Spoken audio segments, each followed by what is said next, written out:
Welcome to Mic Drop, the podcast where relevancy is irrelevant and we don't give a shit about your feelings. Ladies and gentlemen, as always, it's both an honor and a pleasure to bring to you my next guest to the podcast. He spent 4 years on active duty as a United States Marine 0311 Infantry. You know the drill. He's spent 22 years and is still active law enforcement with a busy suburb of Chicago. He is a practicing attorney, and he's been practicing law since 2005 and focuses on civil liability for law enforcement. He is the program coordinator for the police academy in his region. His hobbies include kicking ass and enforcing law and order, and Starsky and Hutch have a fucking poster of him in their bedrooms. Welcome to the stage, Sam Bonilla. Wow, thank you. Absolutely, I appreciate you coming. I've been looking forward to this conversation for a while, given your background and the current political climate that exists in this country as it relates to law enforcement. Right. So I really appreciate you coming down here and taking the time, because you've got an invaluable perspective that I know a lot of our listeners both want and need to hear. So thank you for joining us. Absolutely. Thank you. Quick shout out to Origin Labs, the Mic Drop podcast sponsor, the maker of Jocko's products. For you YouTube assholes, we got the Jocko white tee on the desk, as well as all of his other stuff, and a host of other supplements that they make on their own, as well as jiu-jitsu gis, boots, jeans, and some other things of that nature. Shout out to Origin Labs, the sponsor of the podcast. What is your favorite donut? My favorite donut? Yeah. All of them. All of them? Particularly jelly and Boston cream. Boston cream? And I can't resist a donut. I don't care. The stereotype, that's fine. It's totally in there, huh? Yep. Yeah. You put a donut in front of me, I'll take that over anything. So. Well, that leads into my next question. What is your favorite police stereotype? My favorite police stereotype? I don't know if I have a favorite police stereotype. I guess the one I dislike the most is that we are all biased and racist, and which is not true. So, that was actually my next question. What's the biggest false stereotype? Is there one that I guess you get the biggest kick out of that maybe collectively makes you guys laugh the most in terms of a stereotype? That we all like Dunkin' Donuts. Look, I like donuts, but I like a good donut. Yeah. I'll take a Dunkin' Donuts, trust me, but I prefer other ones, and what is the best? other coffee too. So what is the best donut in your book? Because that's going to sway some opinion. Well, we have some. I mean, we have some decent, like, small town, bakeries where I'd prefer. I'm a bakery nut, so anything baked, sweet, I'll take over food. So I dig it. What is, in your opinion, I guess, the best police service pistol and round? The best police service pistol is probably the Glock 17. As an all-around pistol. My particular department, we carry Sig Sauer, Smith & Wesson, or Glock. We have our choice of a standard police firearm. As the range master at my police department, if they said you need to pick one pistol, it would probably be the Glock 17 or a Glock 19. One of the two. I can't argue with you on that. I think for sure that's as good as you can accommodate for police service, generally speaking. I am curious, do you guys carry specific, or do you have any type of leeway as to the rounds you can carry? Do you have one that you prefer, brand and grain weight and that kind of shit? We have it depends on the caliber, obviously, because the weapons that we carry, we have a standard calibers also. So it's either a 9, 45, or 40. We have our choice, which a lot of departments don't get that. We're actually pretty fortunate that we get to choose what our comfort level is with the particular round or firearm. So we have, all of our ammo is Winchester. So, for example, our 9mm, the plus P law enforcement. Is it the Ranger round? Yes, the Ranger round. Yep, absolutely. Yeah, and so I'm assuming with that it's... like you are dictated that it has to be Winchester? Yes. Yeah, okay. I mean, it's certainly good rounds. I mean, to me, the Winchester Ranger, the Spear Gold Dot, the Federal HST, any of those are pretty tried. Which the Gold Dot we are slowly transitioning to. Oh, really? As the guys are shooting off their old ammo in practice, not on the street. As they're shooting off their old ammo, we're replacing it with the Spear Gold Dot ammo. Yeah, dump a mag down that alleyway and get rid of the ammo. Right. No, that's good shit. It's nice to see and hear, I guess, that you guys have that leeway, because I'm right there with you. I mean, there's elements of my service, and I know, working with a lot of police officers all over the country, a lot of them are dictated, like, you will carry this, you will carry that fucking around, and it's just like, man, you got to give guys a little bit of fucking leeway. Which it's not a one size fits all. I mean, it really isn't. And we see a lot of those problems, like I said, at the police academy when we were training with firearms. I mean, everybody's got a different height, weight, size of hand, what they're capable of handling. Some people have never shot before. When you give them a certain round and a certain handgun, and it's like, what the fuck? You can't shoot that gun. But then you put something else in their hand, and they're shooting straight. It's like, I wouldn't want to put a plus P 10 millimeter in somebody's hands that's never shot before, that's of a slight build for sure. Do you have a craziest arrest story? Craziest arrest? Not really anything too crazy. Well, there's one that just kind of popped in my mind, I guess, that I don't know that I'd necessarily call it crazy, but it is obscure. Absolutely tragic story of as a pitcher down in I think Florida or Georgia, that he's kind of a minor league or a farm team coming up into the majors type of pitcher, and his wife, their infant son, and his mother-in-law. It was a triple homicide by his wife's brother. So his wife's brother came in, killed his sister, it would be his nephew and his mom, and then was running around naked. Oh, yeah, I saw that on the news this morning. Yeah, well, that's the story behind it. Yeah, right. But to me, what fucking baffled me is how the cops approached the guy. I mean, like, he grabs a dude in a truck, and the dude's running around with a nightstick, and, like, why the fuck wouldn't you just shoot that guy? Especially given the circumstances. But a dude naked running around is obviously off his fucking rocker. Right. Grabs a guy in a truck. Something, yeah, grabs a guy by the throat. A civilian in the truck, and a cop comes up and has his nightstick, and he's chasing him and just fucking around with him basically. And we'll get into that. But anything like that you've encountered where it's just like totally off the walls? You know what? So probably several years ago, we got a call of. At one of our local gas stations, there was a girl running around completely naked with a motorcycle helmet on her head. As on the way there, of course, it starts pouring rain. I'm like, what the fuck? Of course, right? So we pull up, and I'm like, this is not true. Because you always think in your head, you get those kind of crazy calls. You're like, come on, give me a break. She's not naked. She's just wearing something that, somebody thinks, So I get there, and sure as shit, she's got clothes on. She got this motorcycle helmet on. And so we're like, holy shit, now you got to kind of like grab hold of her. And it's like, okay, well, where do you grab? Right. So was she hot at least? What's the politically correct answer? She was a young girl. She was on her way to college, and so I got two girls, so I got to be careful. I'm not, well, you're still a dude. Yeah, I know, right? I guess I am. Yeah. So we had to grab her and get control of her because she was literally running around in traffic and stuff. Turned out that she lost her mind. Her mom gave her a shitload of money to leave for college. She was leaving.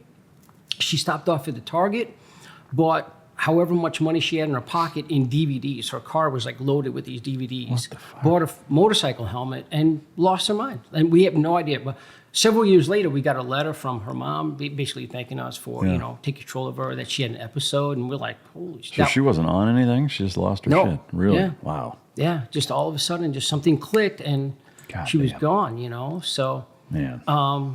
So that reminded me of kind of another one, which was kind of interesting. So we go to, we get a call of these two guys stealing a barbecue grill at this apartment complex. So we arrive on the scene, and we could see them going up the stairwell, and they're carrying this barbecue grill. So I'm like, all right, if they stole that, or did they pull it out of a dumpster somewhere? It was late at night. We could see the lights in their stairwell, and they're carrying it up. We make our way into the apartment building. We go upstairs. We see all the shit that it was dropping. We can literally follow them. Knock on the door, and they answer the door. And they're like, well, can we help you? Like, yeah. Where's the barbecue grill? Yeah. They're like, and where did you get it? He's like, oh, some dude threw it out in the dumps. It was a nice grill. We just need to clean it up. I'm like, let me see the grill. I'll make the determination if somebody threw their shit out or not, right? Yeah. He goes, I don't want to bring it through the house again. Why don't you come on in? Okay.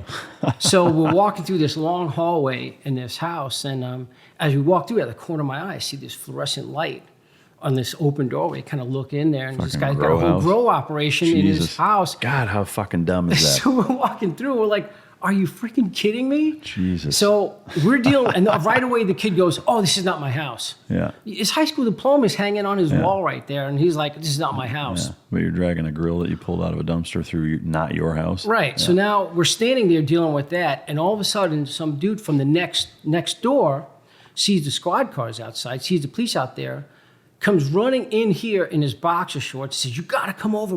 My girlfriend's kicking the shit out of me next door. We're like, get back over there. We'll get there in a minute. Just what the fuck? This is like way too much, right? Yeah. So, how many of you are there? There were three of us standing there. So I tell one of my guys, stay here. I'm gonna go over there. Because he goes back into his apartment. He's like, fine, goes back to his apartment. And we go back over there, and I walk in there.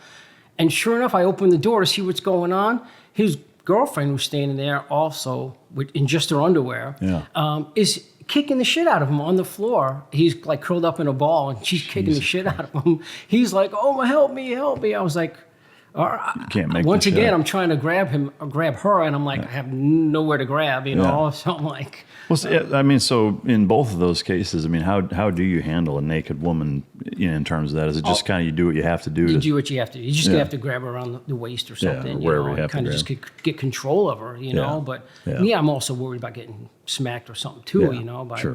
And I don't want anybody saying anything that I did anything inappropriate, you know, either. So Man, that's the stories that I get, in teaching canine conferences and different, seminars and workshops and shit throughout the year of crazy arrest stories. It's honestly and admittedly probably my favorite part of it is just hearing the ridiculous shit that goes on.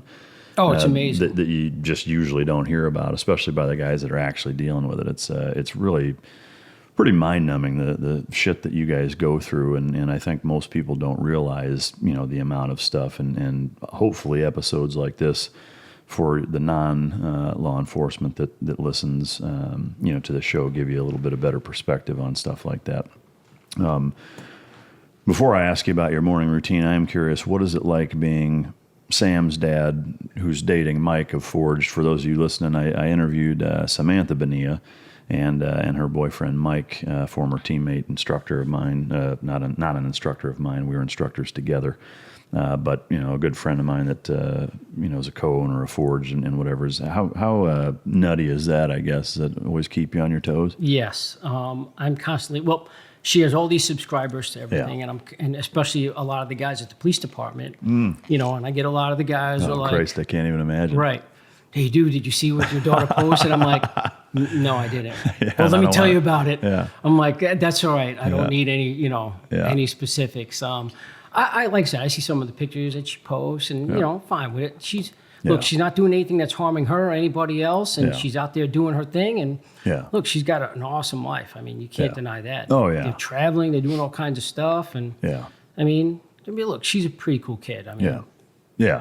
As a father of a couple of daughters that are a fair bit younger than her, but it is kind of a strange situation to find yourself in, I guess. But give me some dirt on Mike that I can bust his balls about. I don't really have a lot of dirt on him.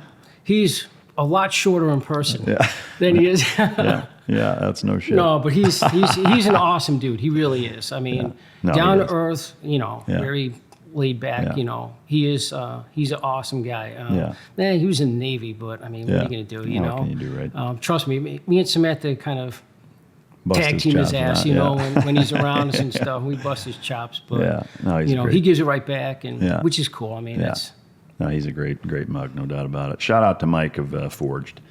What is your morning routine on just kind of a normal day? Well, I could tell you this. I don't really have a morning routine. I worked the night shift. Oh, really? At the police department. So my morning routine is getting off work and changing uniforms and then heading out to the police academy and then doing that. I mean, I guess if I had to say it would be probably easier to say what my weekly routine is as far as like. So, for example, like on Sundays is an actual day off for me. Yeah. There's no, I work Saturday nights into Sunday mornings, come home, take a nap, get up, and then it's getting ready for the week. Yeah. So Sunday is my preparation day. Well, so if you're working nights and then going to the police academy, when are you fucking sleeping? In the afternoons? For a couple Randomly. hours? Yeah. In the car here, in the car there. I'm sleeping right now, so. I mean, that shit, is not good for you. Nope, it's not. I've been doing it for a few years now, Yeah. and I keep saying, how long can I keep this shit up, and before it catches up to me. But. Yeah. Well, I mean, one thing, I was never a cop, but I know enough of them to know, and just kind of been around long enough, I guess, new guy wise, is that, typically somebody that spent 22 years, I mean, is it your choice to be on nights? Or? I've always picked midnights. Really? I spent the majority of my career on midnights. The only time that I had not worked midnights is when I was forced to work another shift. Yeah. But other than that, which has been rare, so I spent most of my career on the midnight shift. Is it because it's busier then, or? Well, I think the police work is better. I'm a commander by where I work, but I'm not. Most of that position is normally admin. Yeah. But I like to get out on the street, and I still like to do police work. I like to put my hands on, get my hands dirty and do that still. You can ask any of my guys, that I'm out there with. That I'll get out there, and I'm not afraid to get involved in shit, you know. That's awesome. But it frees me up for the day, I guess is why I worked the nights, because, as the kids were smaller, I got to spend time with them because while they're sleeping, I'm away. Yeah. When they wake up, I'm home, and then as the kids got older and I started getting into other stuff, it freed me up to do my law stuff and, go to the academy and stuff. So. Yeah. With that kind of, I guess, schedule being what it is, has that impacted you, health-wise or whatever? Because, how old are you? I am 49.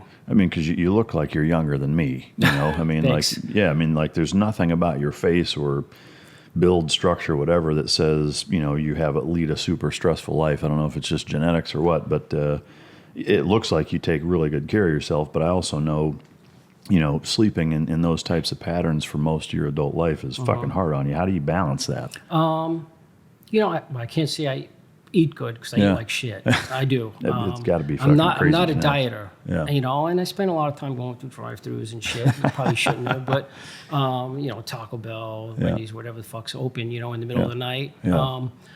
I try to work out when I can. I try to, stay as healthy as I can, I get checked out. That's important. You got to go get checked out once in a while, make sure that your shit's good, and, I probably just genetics. Other than it has to be. Other than the hair. What the fuck, so. I'm right there with you. I'm a fair bit younger, so that's good shit. Are you originally from Chicago, or where did you grow up? I grew up in New York. So I was born and raised in Brooklyn, New York. Yeah.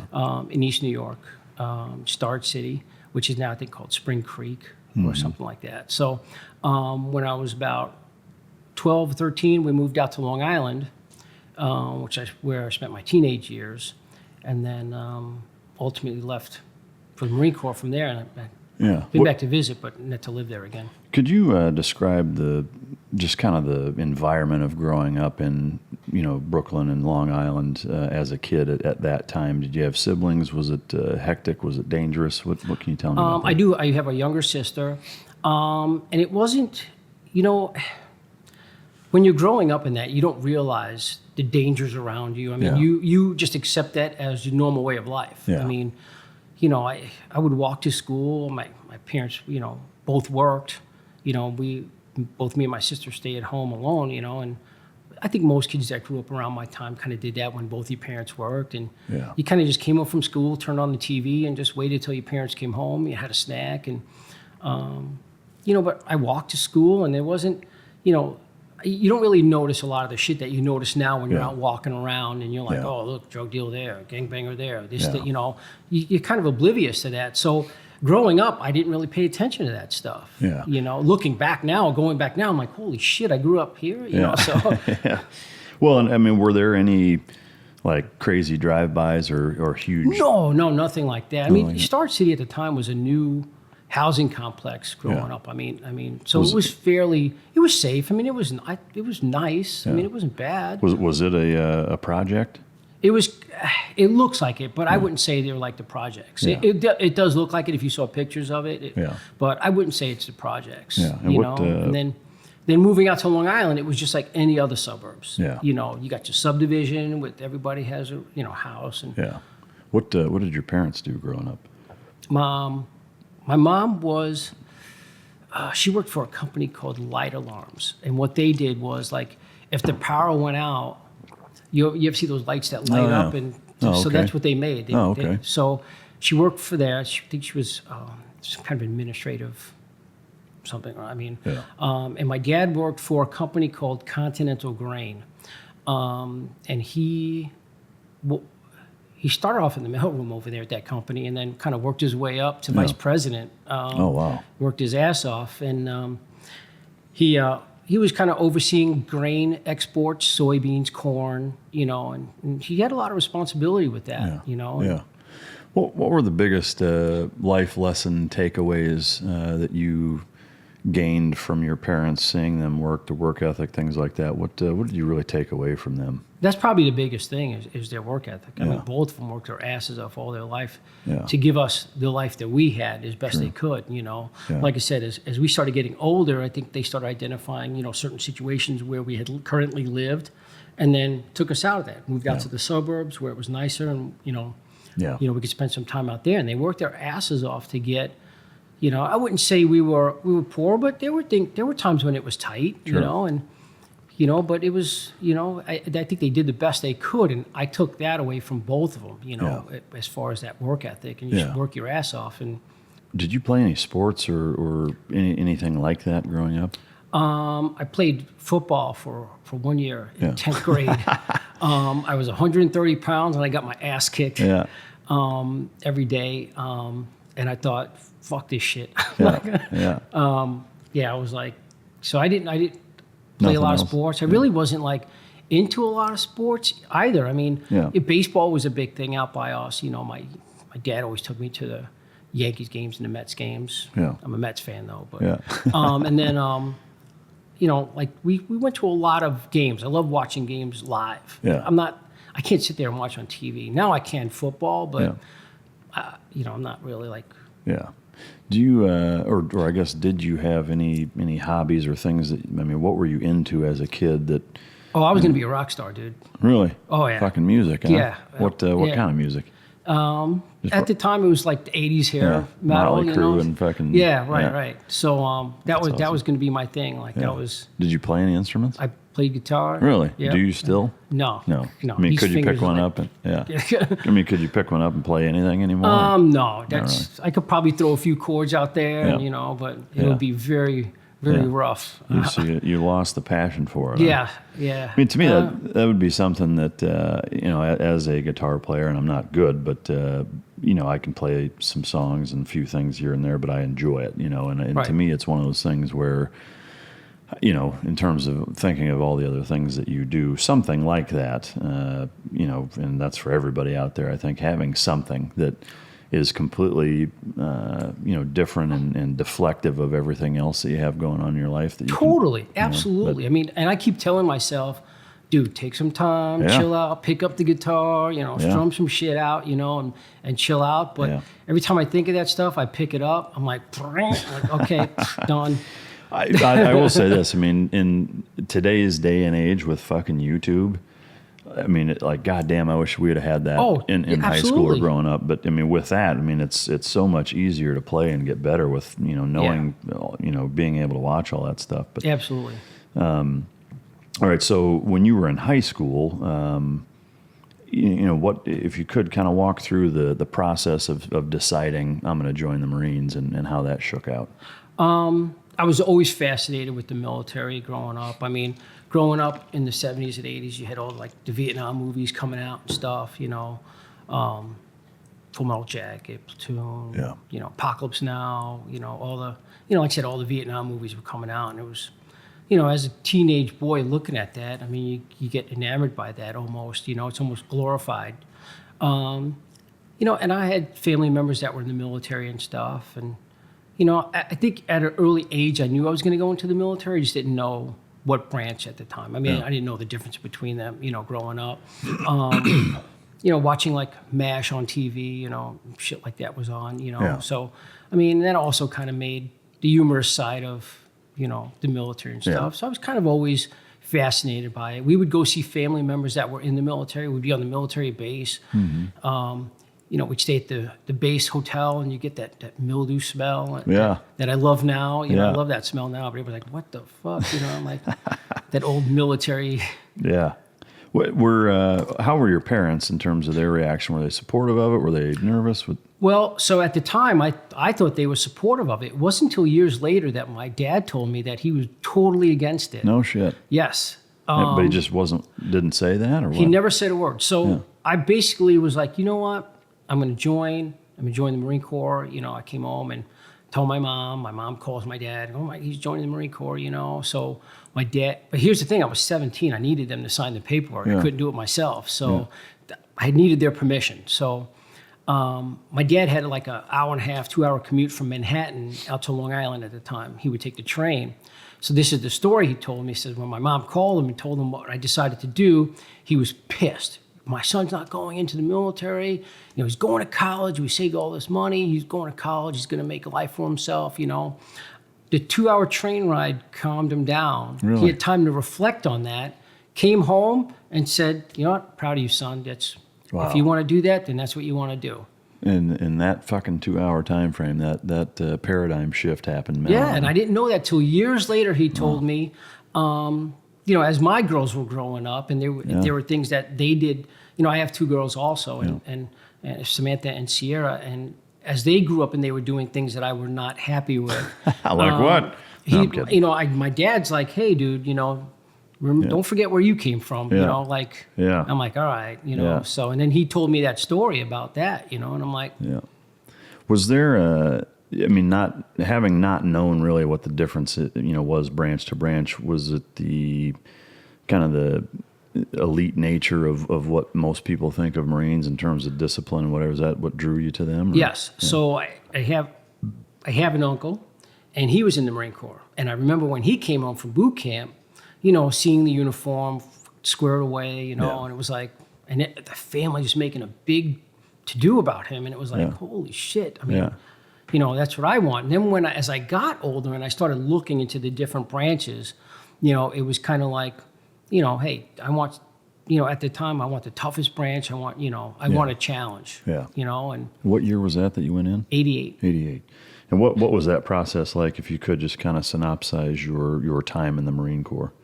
So I initially got signed to security forces and got put on a ship. And I was like, fuck, if I wanted to be on the ship, I'd have joined the fucking Navy. Like, right there with you. Even in the SEAL team. Yeah, they stuck me on a ship. I was like on an aircraft carrier, the Forrestal. Yeah. Holy shit.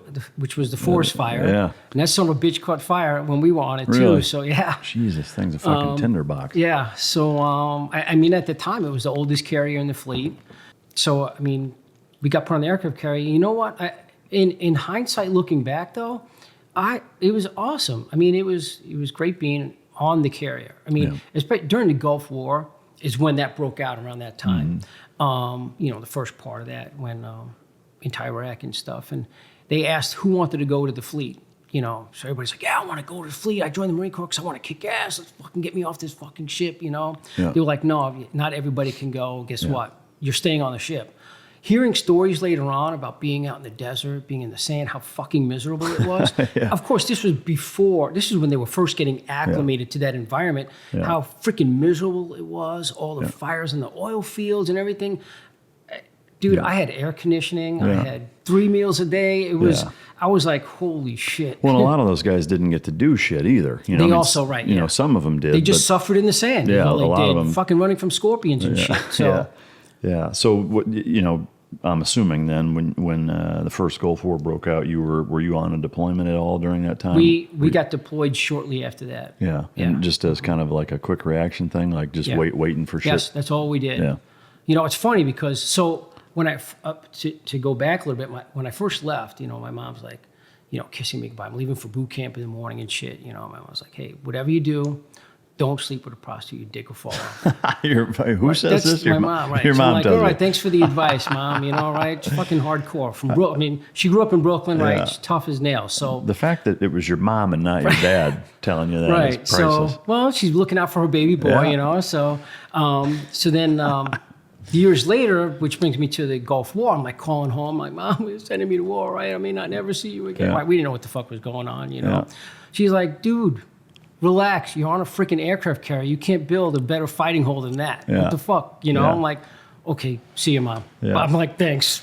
Fucking level-headed mom, huh? Man, that's It's like, crazy. stop being a pussy, you know. So. What what was kind of, just like with your parents, what did you take away from the Marine Corps? I've had a few on. My last guest was a Marine Raider and Force Recon guy. I've had Dakota on. I've had a couple of guys with some experience in the Marine Corps.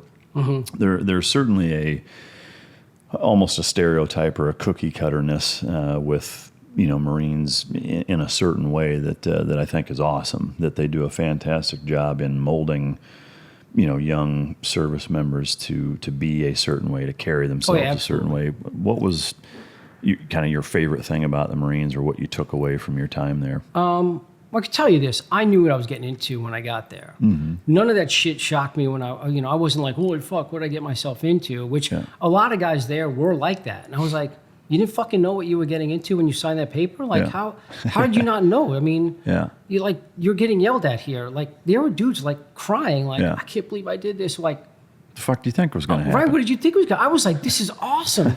Dude, I spent most of my time in boot camp laughing my ass off. Yeah. Of course, I was on the quarterdeck most of the time getting thrashed because of that, but I thought it was fucking hysterical. Yeah. Like, God, there was probably a couple of times where I was like, fuck, where it was kind of tough, but for the most part, I was like, this is what fucking I needed in my life. Yeah. Seriously. Yeah. The structure, the organization, the ass kickings I got, that shit fucking still excites me, you know? And I'm like, I was like, this is great. This has fucking changed my life. Yeah. Do you incorporate some of that into the police academy?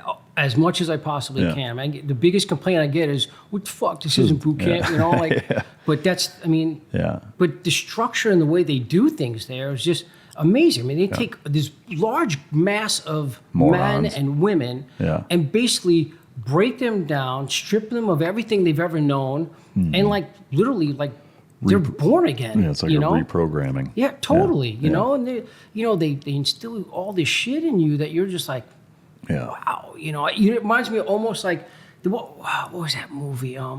Where the guy's sitting there with the probes in his eyes like this, and A Clockwork Orange. Oh, yeah, I haven't seen it. Oh, no, and he's got these things in his eyes, and they're like showing him all these TV screens, and they're reprogramming his shit. And like fucking remapping his brain. Yeah, it's almost like that. It was like, but it was like, this is what I wanted. This is what I needed. I needed the challenge, and I needed to be able to see that I could fucking succeed in shit if I fucking work my ass off, And that's the boot camp. They told you, you work your ass off there, you will get rewarded at the end. You get that eagle open anchor. I'm sure it was a lot like like the SEAL teams. You get that trident at the end. You're like, fuck, I worked my ass off for this shit. It means a lot to me. How much shit in the real world do you kind of get that? Yeah, I'm going to work my ass off at college for 4 years and get my degree, but there's less and less of it as there are more participation trophies and the neutralization of each successive generation having even the ability to distinguish themselves or stand out for any reason, Right. And I think that's why there's a lot of social problems that exist now that didn't exist 20, 30, 40 years ago is because of that, is that, kids are trying to figure out a way because we can't keep score anymore. You can't fucking win at anything. There's no valedictorians. Right. Whether you fucking scored 30 points or 0, you get the same goddamn trophy. And that's not how human beings work. Right. So I think that's a large contributing factor, which I have a couple of notes written down in relation to that and how it affects policing. But as far as boot camp, that was awesome. And even the games that they played, fucking around with you and shit like that. Mm-hmm.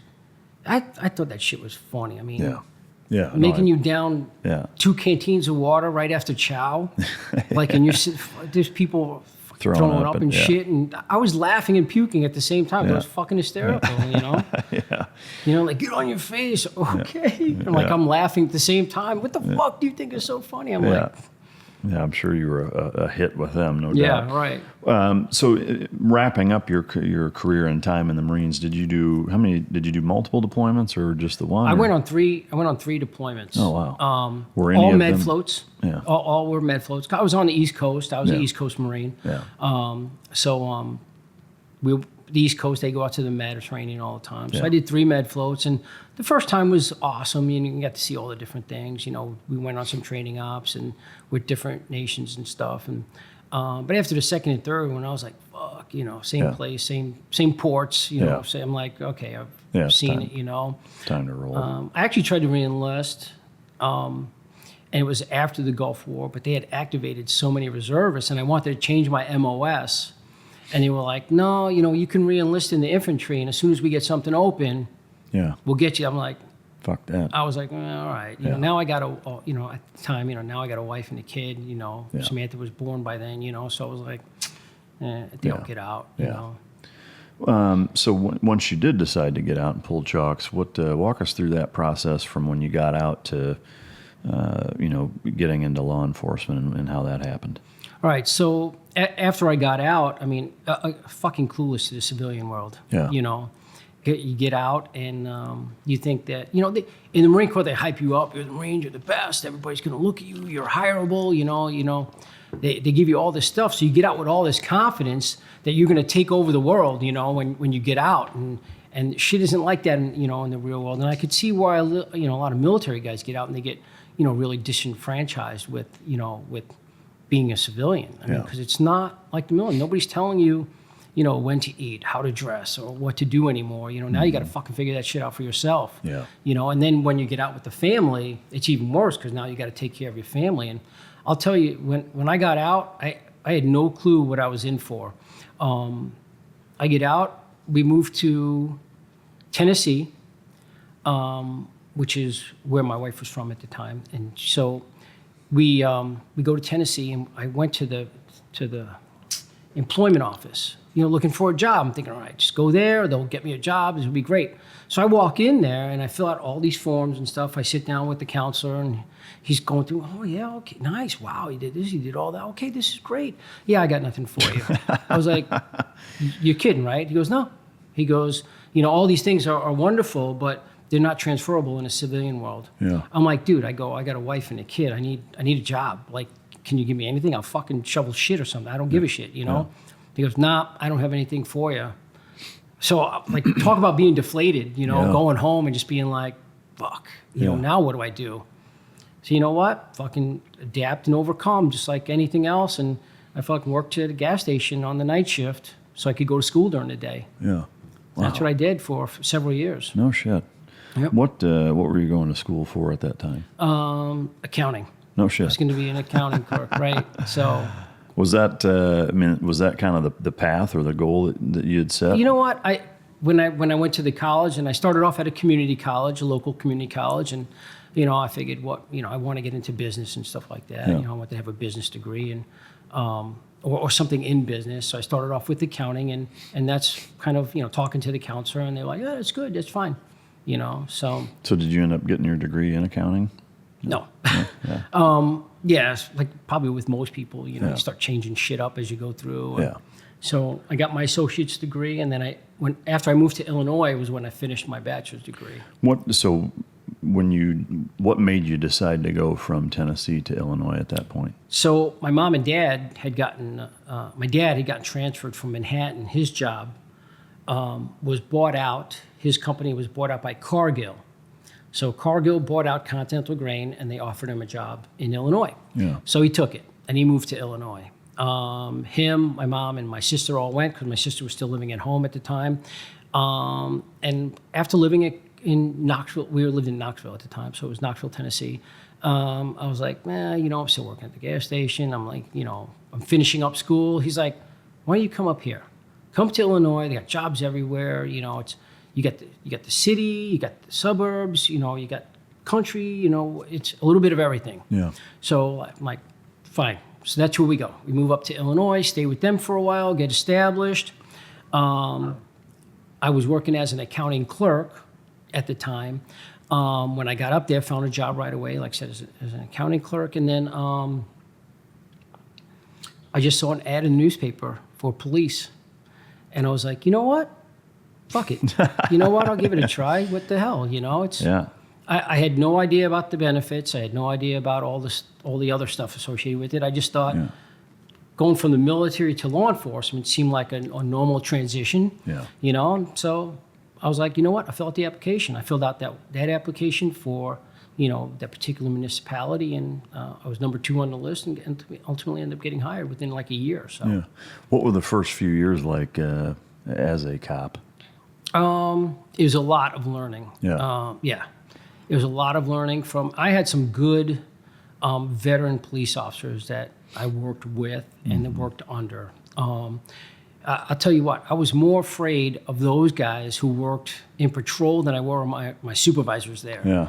Because the guys that worked in patrol with me would fucking drag you in the locker room and kick the shit out of you if you screwed up. Yeah. You know, your supervisors, they're just going to write you up and, Yeah. you know, maybe yell at you. Fuck, I could take that shit, you know, but these guys would drag, you know. In my opinion, similarly in the SEAL teams, that would happen, and I'm assuming I know it is. It's even more apparent in police forces. That shit doesn't happen anymore, does it? Right. No. Yeah. No. I think that's doesn't. I think that's a fucking problem too. I think that's why Absolutely. why there's more discipline problems now is because we don't have the ability to police ourselves, both in the military and the police. That's one of the biggest things that I talk about, you know, at the academy and at our police department is that the ability to police yourselves. Like, you're going to go out there and you're going to have the balls to tell some dude he's under arrest and stuff, but you can't tell your buddy that he just fucked up. Yeah.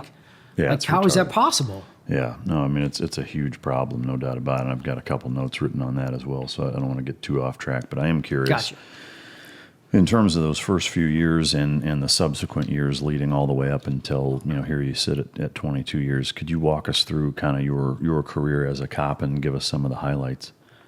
All right, so like every police officer, they send you to the academy.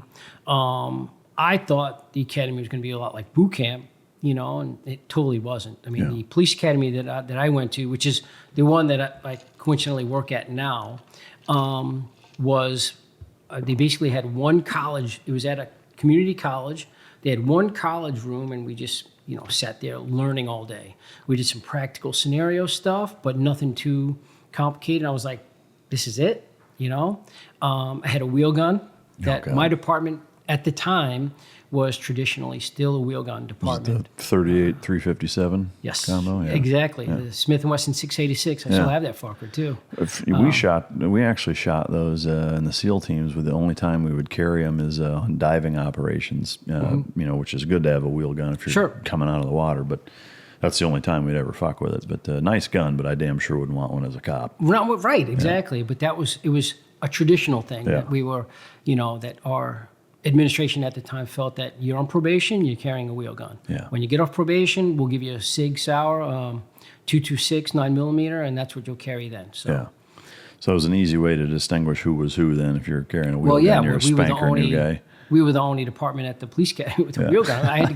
They had to pull me off to the side and kind of give me special attention on firing this thing, and because I was the only one in the academy that had that, you know, and it was like, I felt like kind of like the slow kid in the class, like, you know, you're gonna pull me off to the side, but I'll tell you what, I outshot every one of those fuckers with that thing too. Yeah. I'm curious. So with looking back on it, two things is, how well do you feel that your time at the academy prepared you to be a beat cop, as well as what do you draw from the experiences in the academy when you went through, and whether there were good things, bad things, combination, whatever, how much do you pull from that to influence now being a program director for an academy? Yeah, so they you don't learn jack nearly enough. No, okay, early on when I went through, you didn't learn nearly enough. I mean, I think at the time I went through, it was only 10 weeks of academy training, and it was short. They try to give you as much as they can, and look, their job is to train you in basic law enforcement. It's like saying out of boot camp you're ready to do your specialized task, and you're just not. You know, it's more general in nature of what you're learning. Like I said, what I learned was what I learned from the guys on the street once I got there.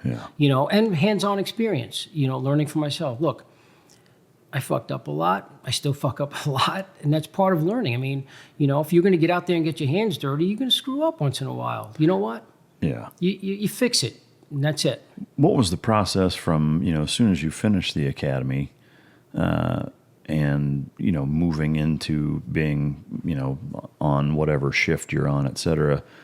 Describe that process real quick for the listener. I know, like if you're not really prepared, or woefully inadequately prepared, to go right into patrolling and things like that. What does that transition period look like with some of the OJT type stuff? Okay, so some of the larger departments, they run their own police academy. Chicago has their own police academy. NYPD has their own academy.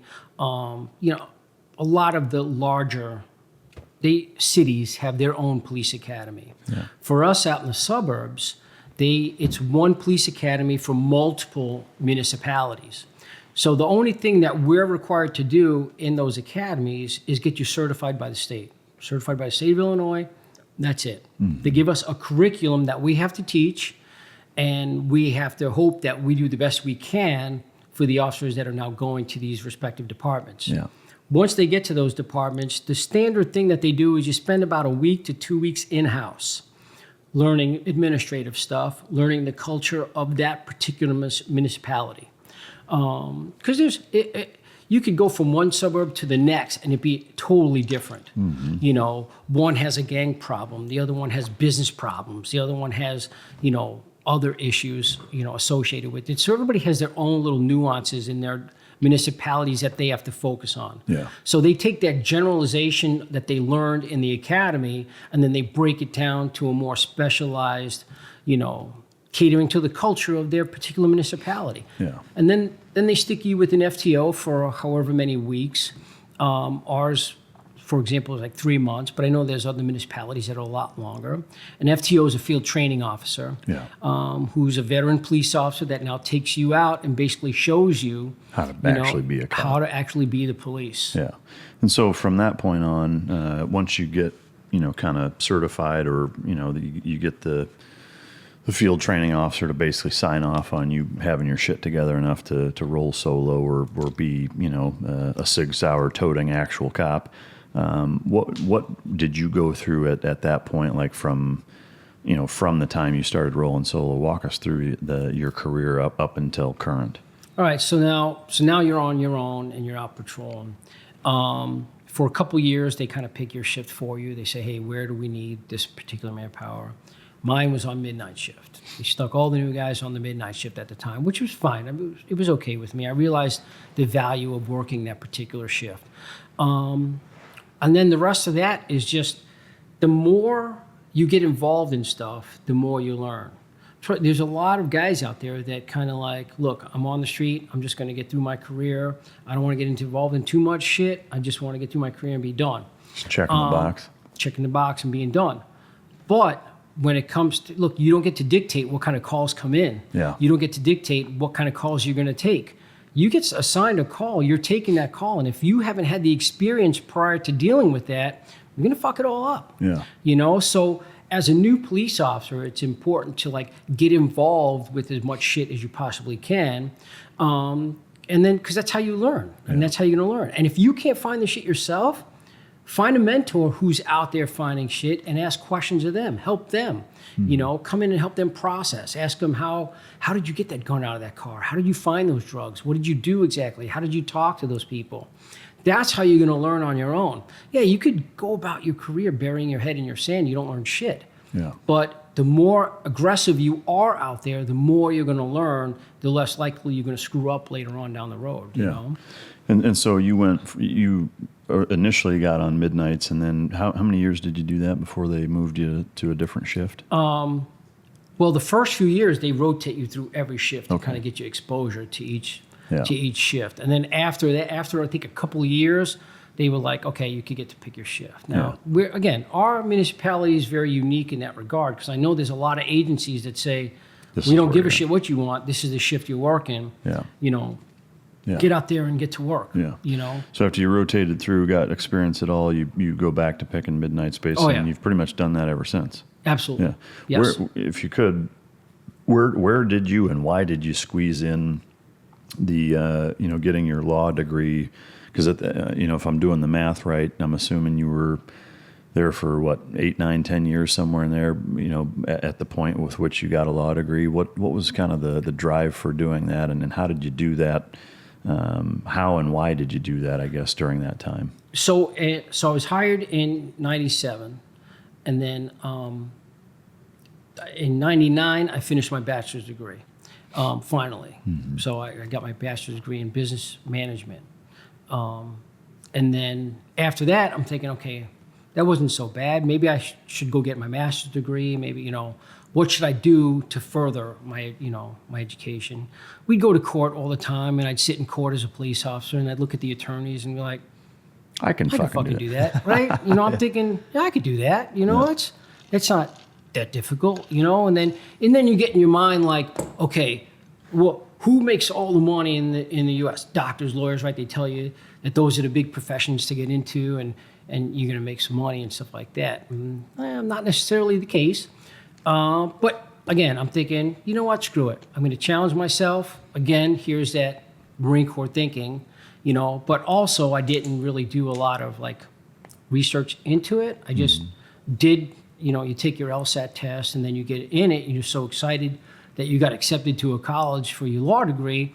I didn't realize the commitment that it would involve with doing that. Yeah. And probably had I thought about it, I probably would have been like, yeah. Because I get a lot of guys that talk to me about it and like, hey, I'm thinking about going to law school. What do you think? And then they overthink it and they totally talk themselves right out of doing it. Yeah. I didn't do that. I fucking just did it thinking, you know what? I'm either going to sink or swim. Kind of like jumping in the water and, I'm either going to drown or I'm going to swim my way out. Yeah. I'll figure it out once I'm in it. And that's what I did ultimately, I mean, to me, it's incredibly impressive given, so you're a young father. You got, at this point, two girls, kids. Yep. Mm-hmm. A family, you're, working midnights and going to school and get your law degree. I mean, that's hats off to you on that. I mean, that's an impressive fucking resume. Yeah, thanks. How long did it take you to get it from when you started? So if you go to the full-time program, it was 3 years. You got to commit 3 years. The part-time program was 4, but I went through the summers too. Oh, so I didn't take a break. I just plowed through. So it took me about 3.5 years to get done. What benefits? I mean, I can think of some obvious ones, but talk to the benefits of having a law degree, and now, you're still an active police officer. You're working out in the street, responding to calls, et cetera. How big of an influence does having a law degree play in how you respond, how you talk to people? Like, is there a huge? They always say knowledge is power. Yeah. The more knowledge you have, the more confidence you have. And that's probably played a role in how I deal with situations on the street. If you approach some people with that lack of confidence because you don't know what you're doing, people pick up on that. I mean, a lot of people on the street pick up on the new officer who's sitting there.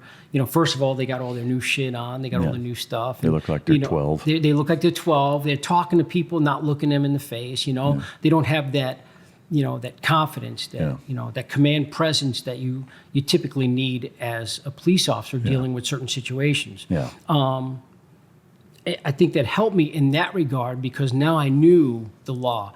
And, it's funny because when you deal with a lot of people on the street, they make assumptions about you because of that badge. Sure. The assumption is that we make minimum wage. Yeah. The assumption is we couldn't get a job anywhere else. Yeah. So we became the police. The assumption is that we became the police because we didn't want to join the military. Yeah. Because we got beat up in high school and now we're taking our revenge out on society and shit. I mean, those are I hear that shit all the time. I can't tell you how many times that I get people say, you probably just have a GED. And I'm like, yep. I don't argue with people. I'm like, yeah, you're right. I'm too stupid, whatever, or I get the guys former military guys who are now, under arrest and stuff. And they're like, yeah, you fucking became the police because you couldn't get in the military probably. I'm like, yeah, you're right. Do that. Tried to join the Air Force and I got turned away, what the fuck, So I don't, people are like, why do you say that? Why don't you just tell them, like, no, fuck them. I'm not From a gonna say shit. de-escalation standpoint, that's more effective anyway. Well, I'm not going to chest bump with people and be like, oh, yeah, well, I was in the Marine Corps. You know, then they're going to be like, well, you're a fucking sellout. Then, right, you know? exactly, right. So I'm not going to chest bump with people. I'm just going to be like, yeah, okay, whatever. Yeah. I make minimum wage. I'm too fucking stupid. And I got flat feet. I couldn't get in the military. So. Do you ever get into any kind of pissing contests, going to court a lot, having a law degree with lawyers, and you know? I don't do that. However, I've had a few times where I've had to call, as a supervisor, I've had to call and say, hey, this is the way so I'll give you an example. We had an Uber driver who was, she was an Indian lady. She wasn't Muslim, which was the assumption from the passenger. He was a drunk guy that got picked up in town and from one of our bars, and he was telling her which way to go. He's like, make a left here. She's like, I can't, sir. I can't make a left here. I got to make a right. So she makes the right, and right away he's dogging her already. You should go back to your fucking country, you fucking Muslim, you know, what the fuck? She's like, I'm not even Muslim. Like, what are you talking about, you know? She's speaking perfect English, you know, and he's like going off on her. She makes the U-turn, goes back around, he starts hitting the back of her seat, you know, and starts fucking. She pulls over and goes, get out. Get out of my car.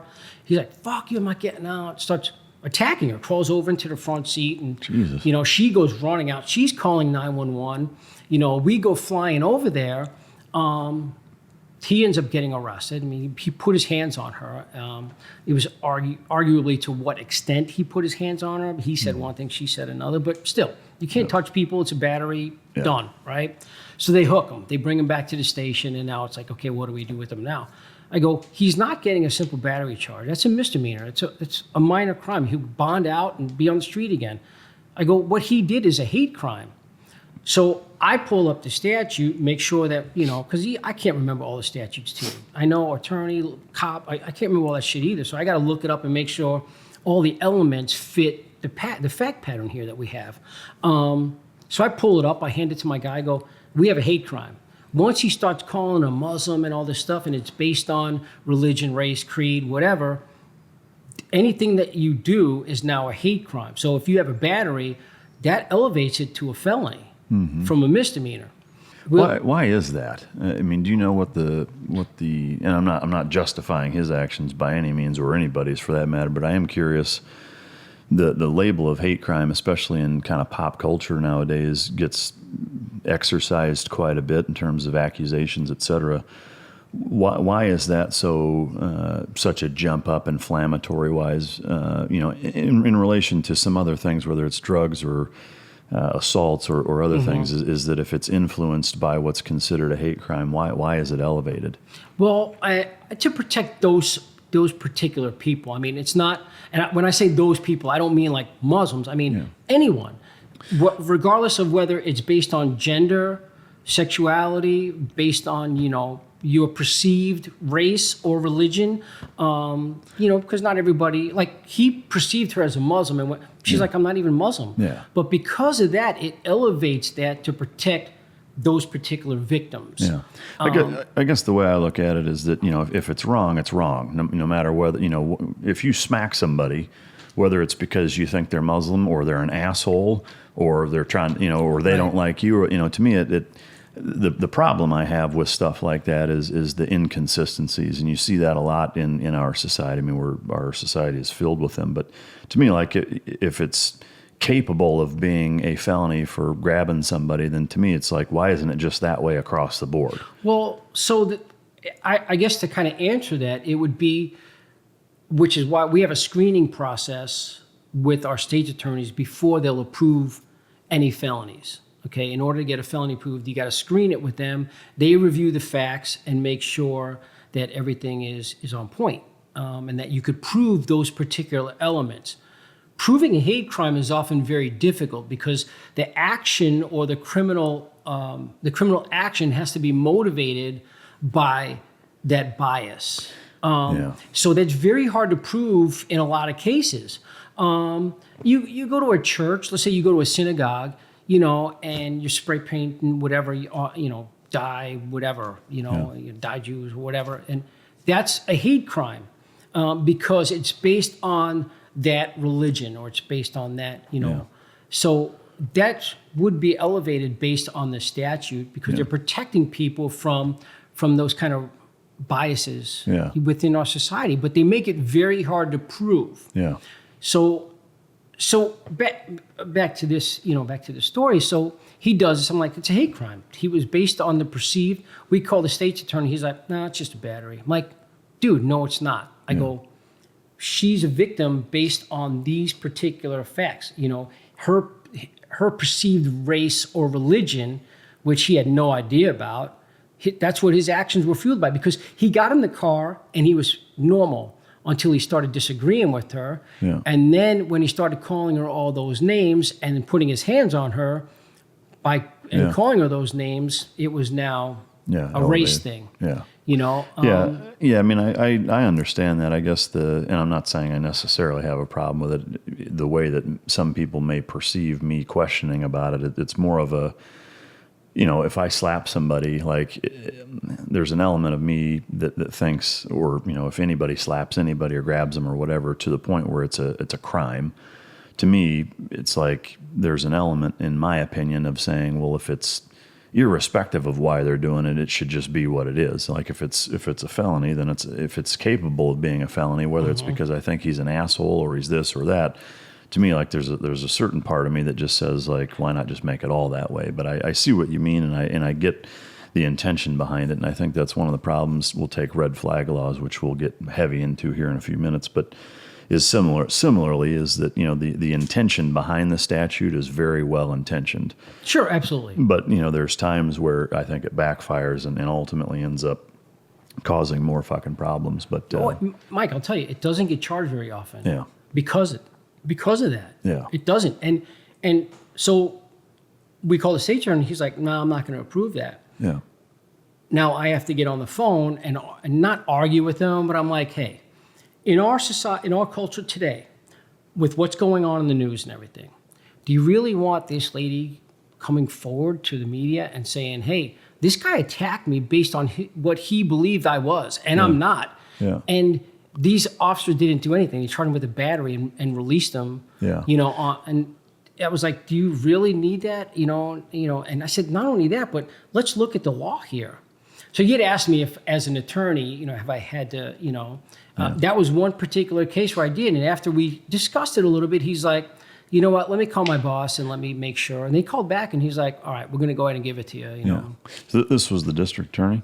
We call them state attorneys, but the district attorney, yeah. Mm-hmm. So, I mean, I think another thing that surprises me and maybe most people is that there's that personal judgment call on a state's attorney or district attorney in this case, where it's kind of up to them. And I think that there's another potential problem where a lot of other hesitations with certain laws, red flag being one of them, is why there's such a heavy resistance to stuff like that. Is to me, if you contrast it and make it a little more black and white, I think people have a little more faith in the system, and then it's not up to the fucking mood that some guy's in. Like if putting your hands on somebody is wrong, it's wrong no matter why you do it. I mean, that's my take, is that I think when it starts being politically motivated, I mean, just like you said, it's like, well, do you want, with everything that's in the news, do you want this person making that stink? I mean, to me, the issue that I would take with that is that now, politics and perception and things are influencing how you charge somebody, whether or not you do, to what extent, and I think, that's a dangerous proposition to find ourselves in. But I am curious, from a policing standpoint, moving forward, you get your degree, you continue on nights. What was your process like in terms of attaining rank and moving up the structure? Because now you're a commander, right? Yes. If you could break down what that means and the steps that you took to get to that point. All right. So as you progress in your career, you could go several routes. There's a lot of specialty units that you could get involved in. Investigations, which would be your detectives. You could get on the SWAT team, which is your special operations team.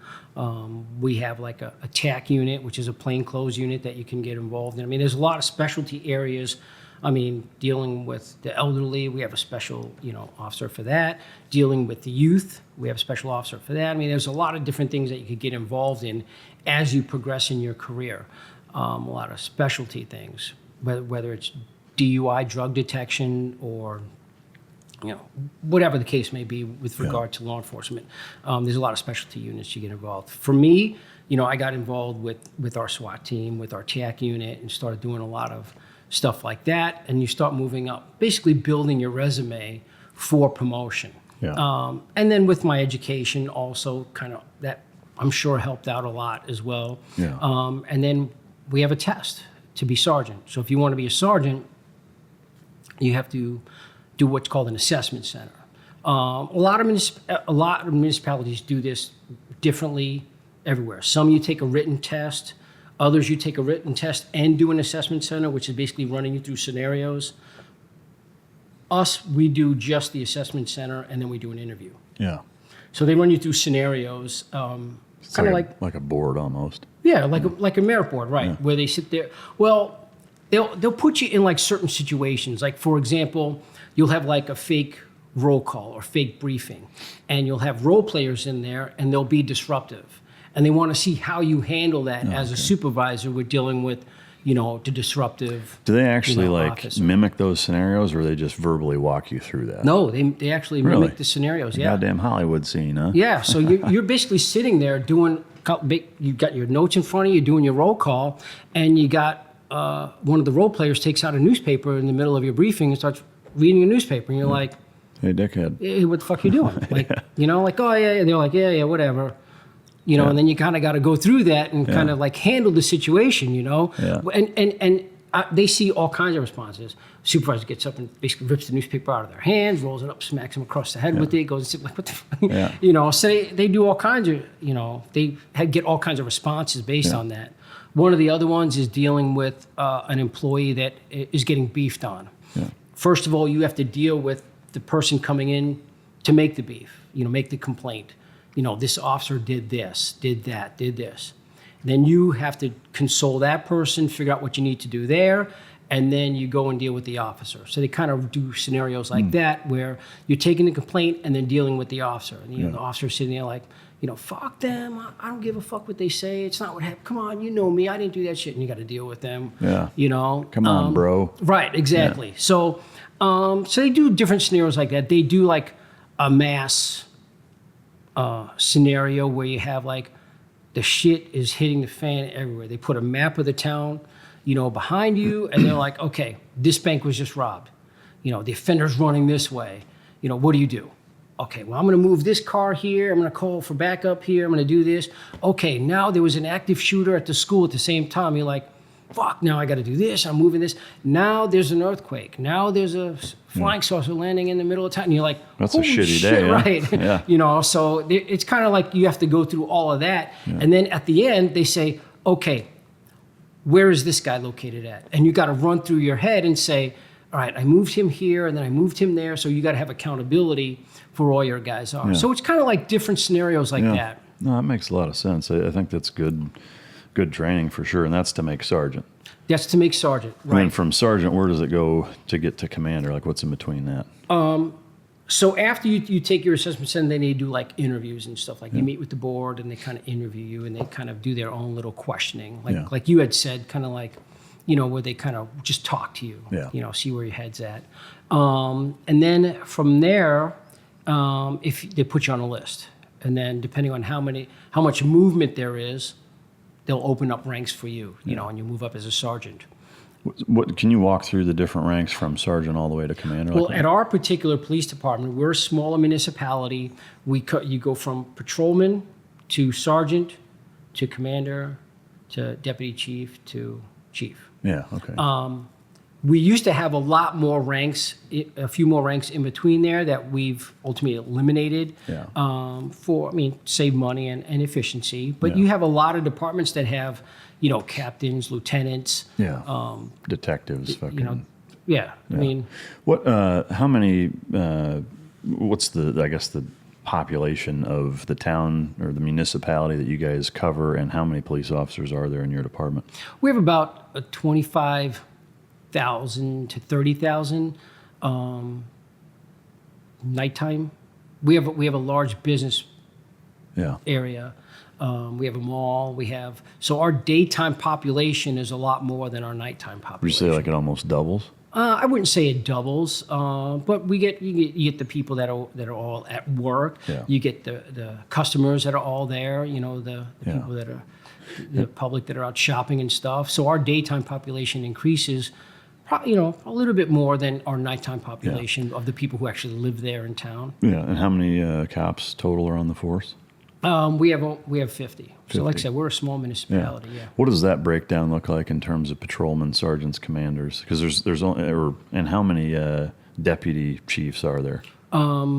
We had two. We have one now. Okay, so there's one chief, one deputy chief. We're probably going to go back to having two deputy chiefs, an administrative one, and then an operations one who runs patrol. And about how many commanders are there?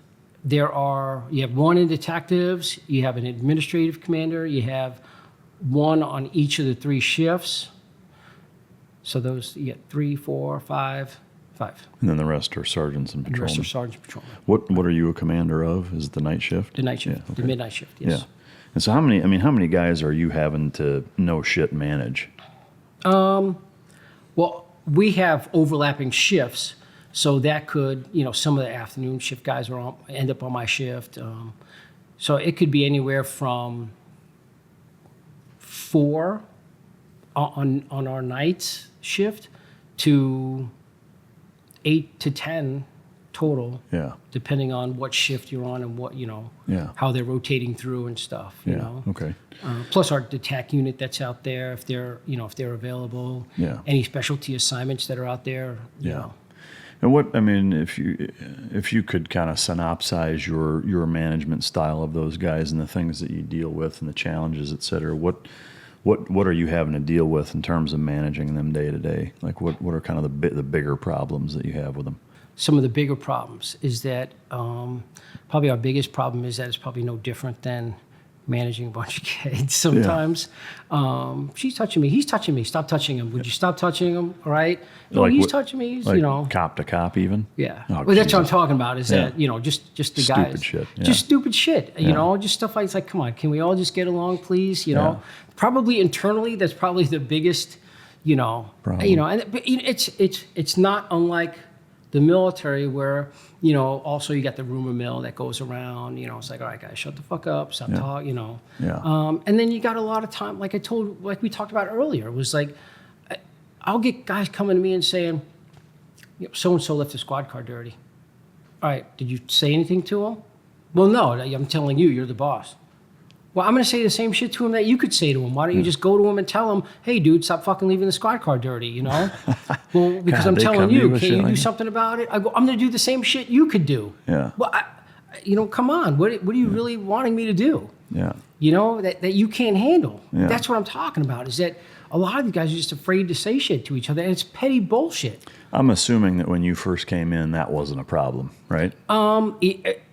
From my perspective, it didn't seem like it. Yeah. You know, like I said, there were times where I got called up to that locker room and was like, hey, upstairs. And I'm like, fuck. Yeah. You know, and then they'll be in my face. Hey, dude, you fucked up. You did this. You did that wrong. You could have got us killed or whatever. And I'm like, okay. Is that something that you can't or don't do with your guys now? I do it. Yeah. It's not, I mean, obviously, the proper way to do it is you want to document everything, because if there's more problems down the road, then you have your documentation, and then you could take action based on that documentation. Look, we are a paramilitary organization. It operates a lot like the military. Yeah. I'm sure that, you know, within the military, you get in trouble, they want that shit documented in your file, because if this trend continues, they have a path that they could follow. Yeah. But we know also that what works sometimes better is that a good fucking ass chewing and a good ass kicking goes a lot further than a piece of paper in my file sometimes. No, I agree. I think most times that's the case. I think you do both, you know. I mean, I understand the paperwork trail and being able to legally document things, but on the other side, like there's a component that's far more primal and pragmatic that's worked since human beings have existed.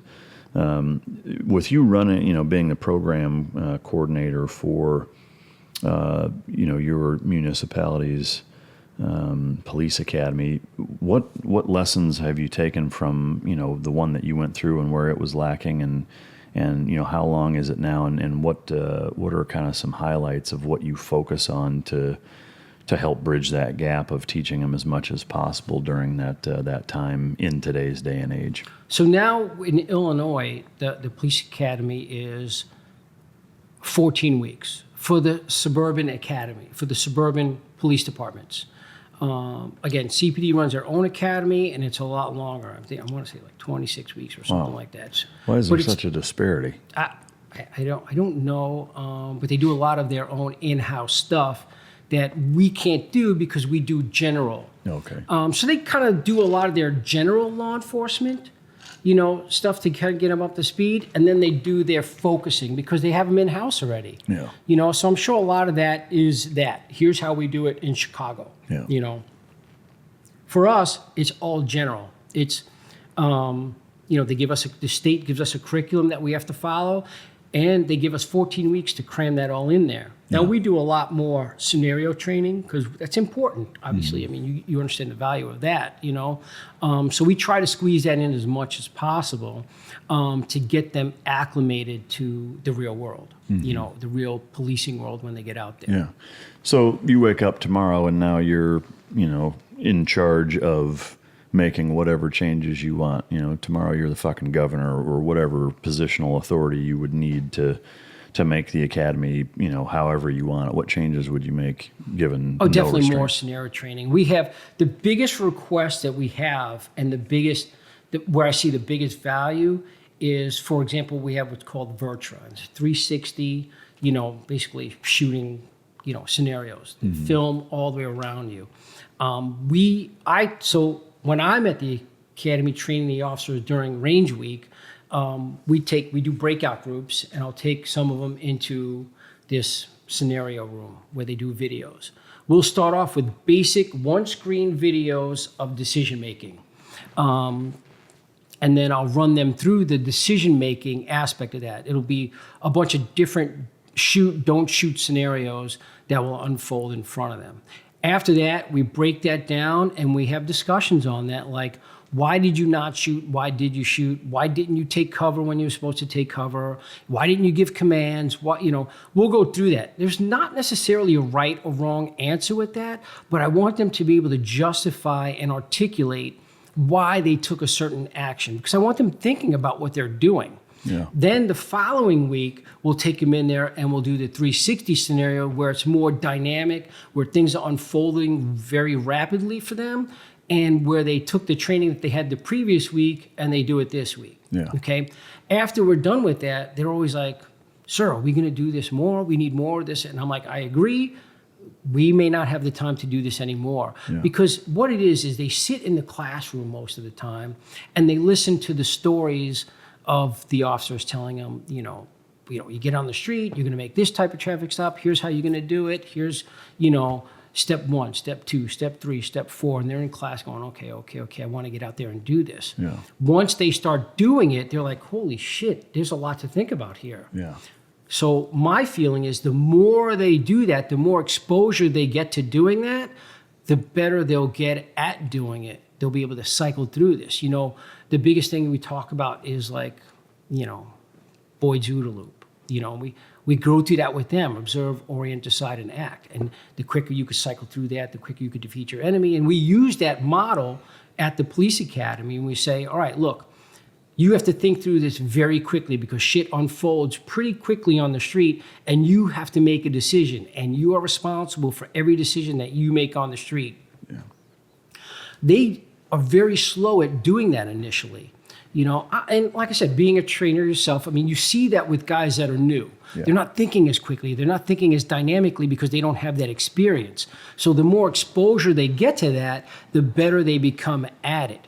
That's what I would add to the academy probably the most, is to do that. Yeah. Well, so it's an interesting point you bring up, and you see, whether it's through the media or just, social media or whatever, is, a lot of talk about, more training for police officers. Pretty much every time some shitty scenario happens, whether it's a bad shoot or it looks like it, sure, obviously context plays a huge role, and a lot of times that context is lacking in a lot of these video clips the media blasts out there to, maybe angle a certain agenda. But would you say that, that's the single most important element that all police officers need more of to mitigate some of the Absolutely. Exposure. And this is what I was saying earlier on about when you're learning the job, the more exposure, the more exposure you have to the job, the better you'll start thinking about these things. You'll be able to cycle through this stuff a lot better. You'll get more experience, and then you can make decisions quicker. Yeah. And that's why, I think a lot of people kind of shy away from getting involved with that. They're afraid to make mistakes. They're afraid to fuck up. They're afraid to look stupid. And I'm like, look, this is where you want to make your mistakes. Well, I was just going to ask, why is there not more of that nationwide? Time, money. I mean, that's probably the biggest thing is time and money. And to me, that's one of those examples. It's a case of if you got time to do it, you either have time to do it right or time to do it again, kind of thing. Like, you can't afford not to have your guys boned up as best as possible. You would think so, but when you come to training budgets and financing that, it's like, where's the money going to come from to do this? Where's the time going to come from? And there's a lot of guys that work at even smaller departments than I'm at that's probably the only training they're going to get unless they seek it out themselves. Mm-hmm. Their departments just don't have the budgets to get them the training that they need. Yeah. So that's the only training they're going to have unless they go and pay for it themselves and seek it out, I'm curious what your take is on a federal, both statute and funding program for something like that. To me, there's, just like with most things, there is a double-edged sword to that. And, anytime you federally mandate something, because what is going to be appropriate for somewhere like where you're at versus, LA proper, or things of that nature. Do you think that that there's room for that? Does it make sense? Is that something that, again, if the president called you tomorrow and said, hey, I'm going to put you in charge of, police nationwide, and I want you to come up with some federally mandated statutes that apply to everybody. Is there a mandate, a statute that you think should go down like that nationwide? There is in Illinois. We do have a statute in Illinois that requires you to have certain training every year. Yeah. Continuing education things, basically. But it's not federally mandated, and it's not very consistent, that the training that we get. Yeah, well, so that's the thing that I think, I know I question or I think potentially plagues our society's law enforcement. I mean, for those listening, at least the numbers that I've seen is that there's right at about 1 million police officers in this country. And there's such a fucking disparity. I mean, it's almost like CrossFit gyms. Like, you go to some CrossFit gyms that are super dialed in, crazy knowledgeable coaches, awesome attendees, whatever.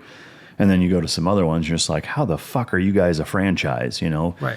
But it seems like there's kind of an element with that with some police departments too. And I get budgets are a big factor with that. But that's what I mean. Like, do you think that there should be a federal program that says, if you're a fucking police officer in this country, there is a federally funded and mandated, you will go through at least this much. Do you think that that's a good idea, or do you see problems with doing something like that? Well, I see problems with doing that because, look, you got to think about this. You got people that, California is totally different than the rest of the country. Yeah. And their public handles things differently. Look at the shit that's going on in New York right now, with some of that, and I think that it would be very hard to say that, this is an all across the board training mandate that you have to follow, especially when, as I said, there's a lot of municipalities that have a certain culture within their department that, we handle a certain situation different than other people handle their situations. Yeah. And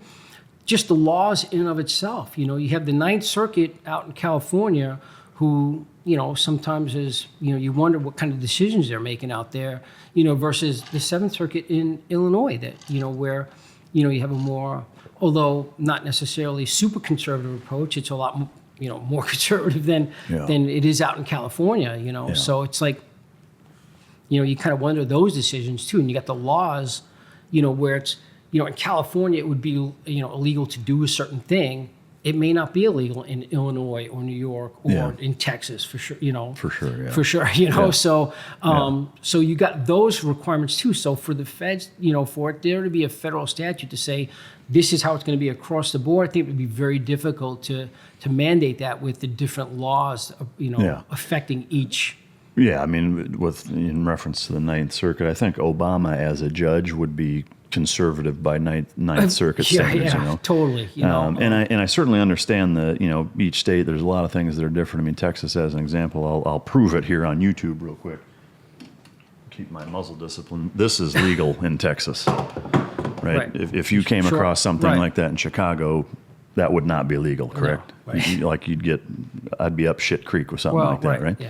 I mean, so it's a problem. Yeah. So I guess the question is, and for those of you, we have concealed carry. I mean, but I mean, it's way harder to yes. get it, and even where you can carry is different. So I guess, my question lies then is that, again, it's a bit of a national problem. Some of it is because of the 24-hour news cycle and the fact that, so many occurrences or exchanges between a cop and a civilian all over the country are available that fast to everybody, so that makes it difficult to, do the square peg in a round hole if it's, well, this is this society or this part of society versus that one.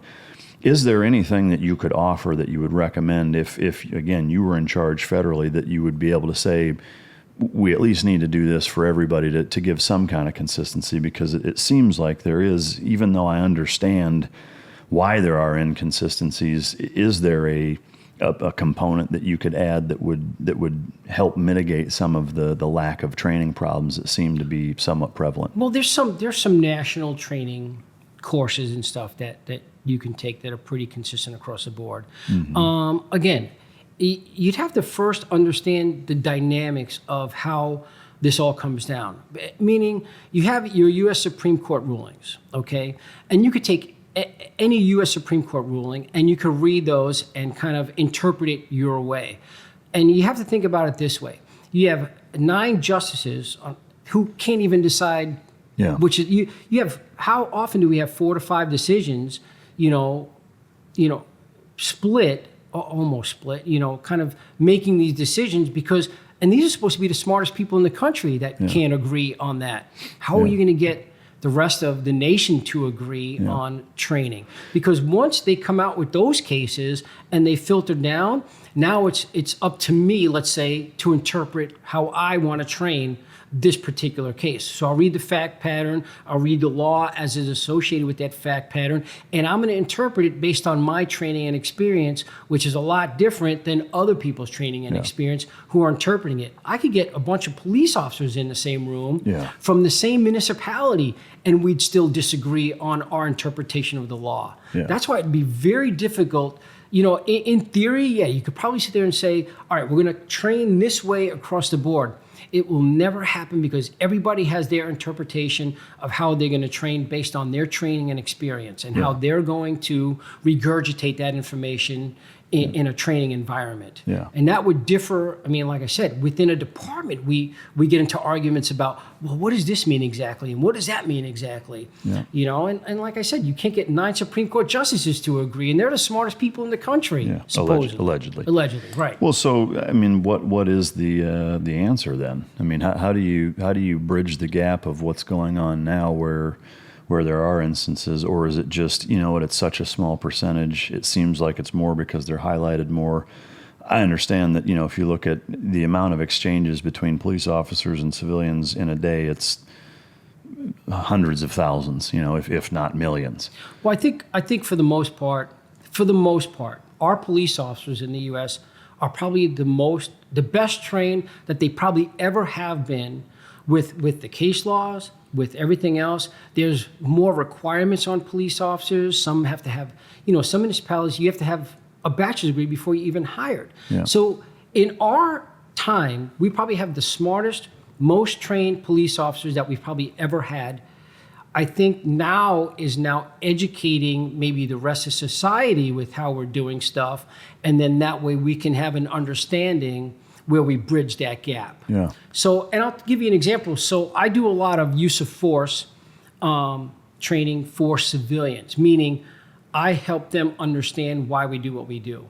And I get a lot of feedback from them saying, now I get it. Now I understand. If you watch some of these Dateline shows or news medias where they're going out to the police departments and then they run them through the scenarios. Oh, it's classic. And then they're like, holy shit, I never thought of it that way. Yeah. It's the same concept. I think once people put themselves in our shoes as police officers confronting a danger, I think that then changes their perspective as to why we do what we do. Yeah. I think one of the most important things that we do within our department is we have a Citizens Police Academy. We actually have one starting up soon where we kind of educate our citizens as to why their police department does things this way. Okay, we invite them in, we kind of run them through like a mini academy. They get use of force training, constitutional law training, criminal law training, all this, and it's kind of condensed and it's more sugar-coated than I would do at the academy, but it gives them a good understanding as to what exactly is going on with their police department. Now when they see our officers, they know we're not just driving around the cars like, I'm going to stop you. What's the first thing that you do when, the police officer gets behind you? Like, oh, shit. Speed. See, Flee. Drive faster, right? Try to get them to spike strip you. But even, you get in the car and people are like, oh my God, what you doing? What they don't know is that we're probably in the car jamming out to some tunes, not even paying the fuck attention to what's going on, waiting for the next call, Yeah. But they're in their car going, oh shit, they're trying to slide their seatbelt on secretly. And it's like, putting the gun under the seat. Right. And we're like, not even paying it. So I think once we bridge that gap with the rest of society and they have a better understanding of why we do what we do, I think that would help with being criticized so badly in the media. And that's the other problem, is the media itself portraying the evil police officer. But what sells? They show that 5-second clip of the officer thrashing somebody, but they don't show you what led up to that. Yeah, the 19 minutes before that where he almost killed 14 people. Yeah, that's exactly right. Ran a kid over and And that's the thing, is that they'll show that 5-second clip and everybody will watch the news and go, holy shit, look at that. Look, there the cops are at it again. But they don't show what led up to that. And if it's an officer-involved shooting, what do? They show the kid's 8th grade fucking picture. Where, he was going to be a doctor or whatever. And it's like, bullshit. But they don't show his current picture where he's on his Facebook page holding a gun with gang tattoos all over his neck. They don't show that picture. They show his 8th grade photo where he's dressed up and he's like, smiling. And then what they do is they show the officer's picture at his, and how do we fucking smile? We're like, especially my picture. Every fucking picture of me is like the same. I got a pissed off look. Well, no. If I ever get involved in a situation, I want my picture like serious, holding a Bible, like smiling with the light shining down on me and shit. Like I'm an angel. Yeah. Well, so you bring up a really good and interesting point in that maybe the paradigm needs to be shifted in terms of how our society understands the police and why they do what they do. And there's a huge parallel with dog training that way, in that. The best dog trainers in the world have an uncanny ability to project and put themselves in the dog that they're working with shoes and not their own. And there's a really important component to that, and that it's one thing I've spent way more time with cops than most people have, and one of the things that I've certainly learned, and even being on active duty overseas in the military, there's a lot of similarities with how you're portrayed and the response to you in relation to the general population and things like that, is that understanding what you guys go through is a huge and important part of what our society really needs. Because agreed, like I've seen a number of those, like local affiliate does some use of force and scenario based simulation training with sim rounds, paintball round type stuff, and putting them, in these situations that cops are faced with every day. And that's the thing that I think a lot of people forget or they don't realize, is that, when your interaction is only or generally only with people that are fucking up or have ill intentions or doing something wrong or hate you or, interact with you in that manner,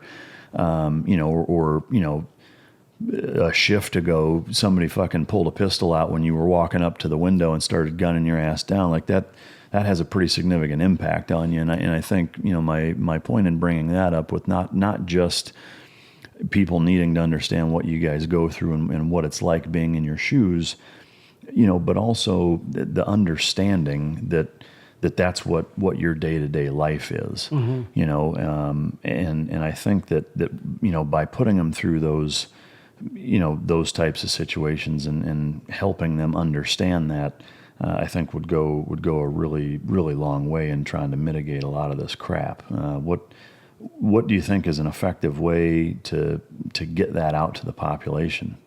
Well, first of all, your population has to be willing to accept that information. And we talked about stereotypes initially, early on. It was, I think society has their own stereotypes of how police officers are, They don't look at us as, people that have families, but I want to start my day. I want to ease into it, just like anybody else at their job. I want to get my cup of coffee. I want to bullshit with the guys and girls at work, and then I want to hit the street and then kind of look.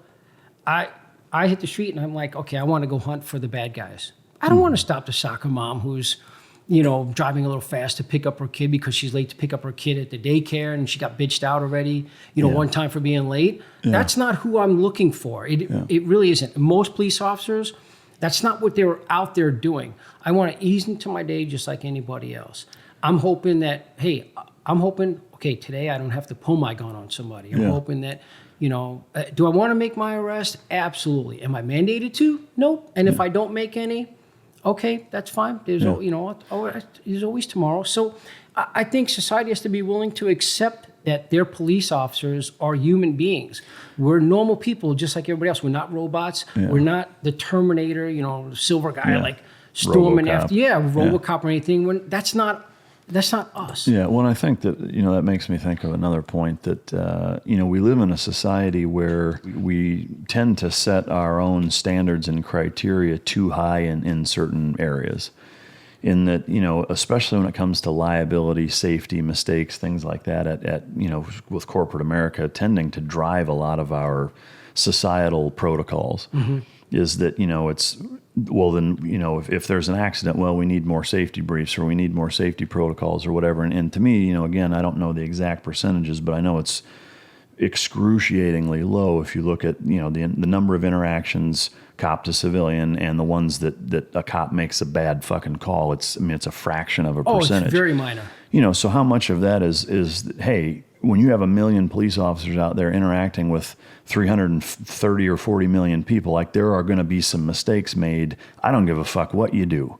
There's a certain element of there's no amount of training or preparation or mitigation or protocols or safety briefs or fucking use of force scenario training, that are going to mitigate every single fucking thing out there. And I think that's probably an unrealistic expectation with a lot of our, police critical politicians in this country. Would you agree? Absolutely. Yeah. Because I think everybody has their own mind of how they're supposed to be, and they try to put that all in a vacuum and say, this is how this situation should be handled and every situation thereafter, knowing that not every situation is the same. Yeah. I'm going to have to react differently to certain things, it's not a one size fits all type of thing, and we were talking earlier about like national training. The other issue with that is that you have so many guys trying to make a name for themselves, with selling their particular brand or their particular product. Yeah. And you have a lot of use of force trainers out there.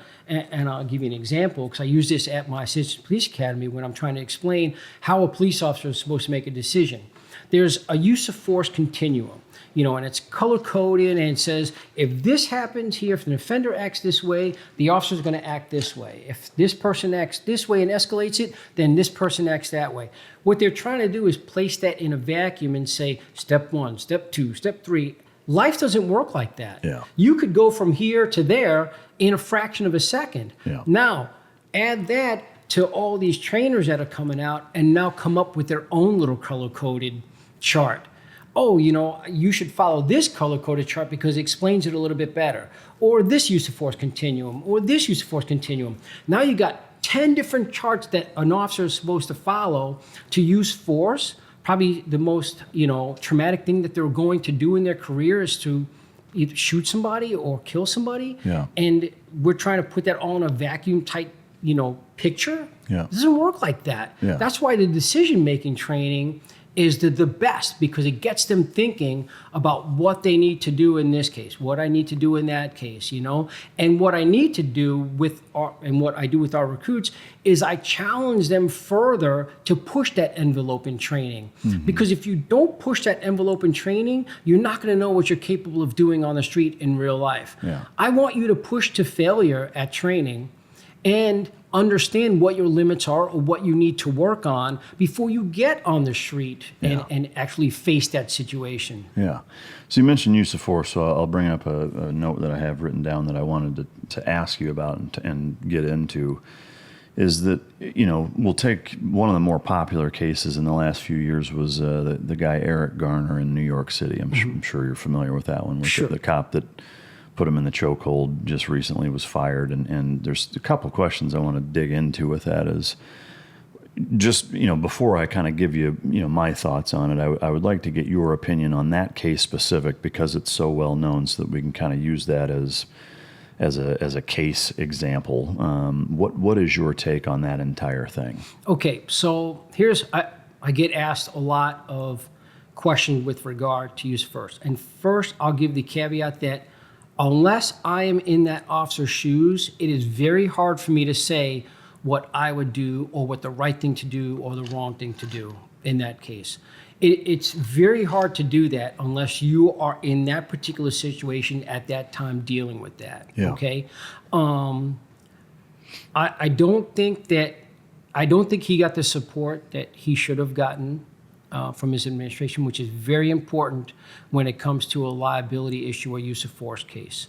I think that could have been explained.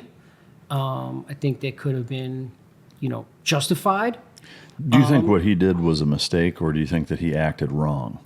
I don't think he acted wrong. Again, it's really hard to say because unless you're in those shoes. So and not only that, but they have, again, different rules as they apply there. So if I were to say, let's take that exact situation and put that in Illinois, and now I'm in those shoes, okay? You are not allowed to choke anybody in Illinois. We have a statute that you cannot choke anybody. You can't restrict their breathing. You could put other holds on them that restricts their blood flow that knocks them out. So you could do it like an MMA style rear naked choke? Exactly. But you have to be trained in that in order to do that. Because if you're not and you end up restricting their airflow, now you're back up to having a problem with that. Okay? Yeah. So if he was trying to restrict the guy's, you know, blood and have him knock out, okay, we could justify that, and we could say that, you know, it shouldn't have happened. It was unfortunate, but, you know, the guy was resisting, and you are allowed to use force until he stops resisting. In their minds, the guy's like, I can't breathe, but as long as he's talking, he's breathing.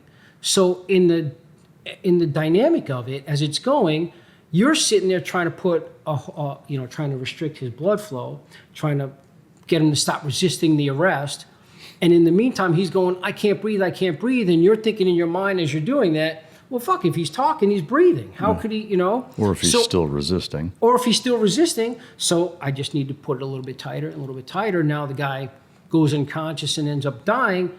It's an unfortunate event, okay? Is it one that this guy should have been terminated over? I don't know. I don't know all the background to that. Again, it's very hard to say. He didn't get the support that he needed, but I understand the political culture, at NYPD right now.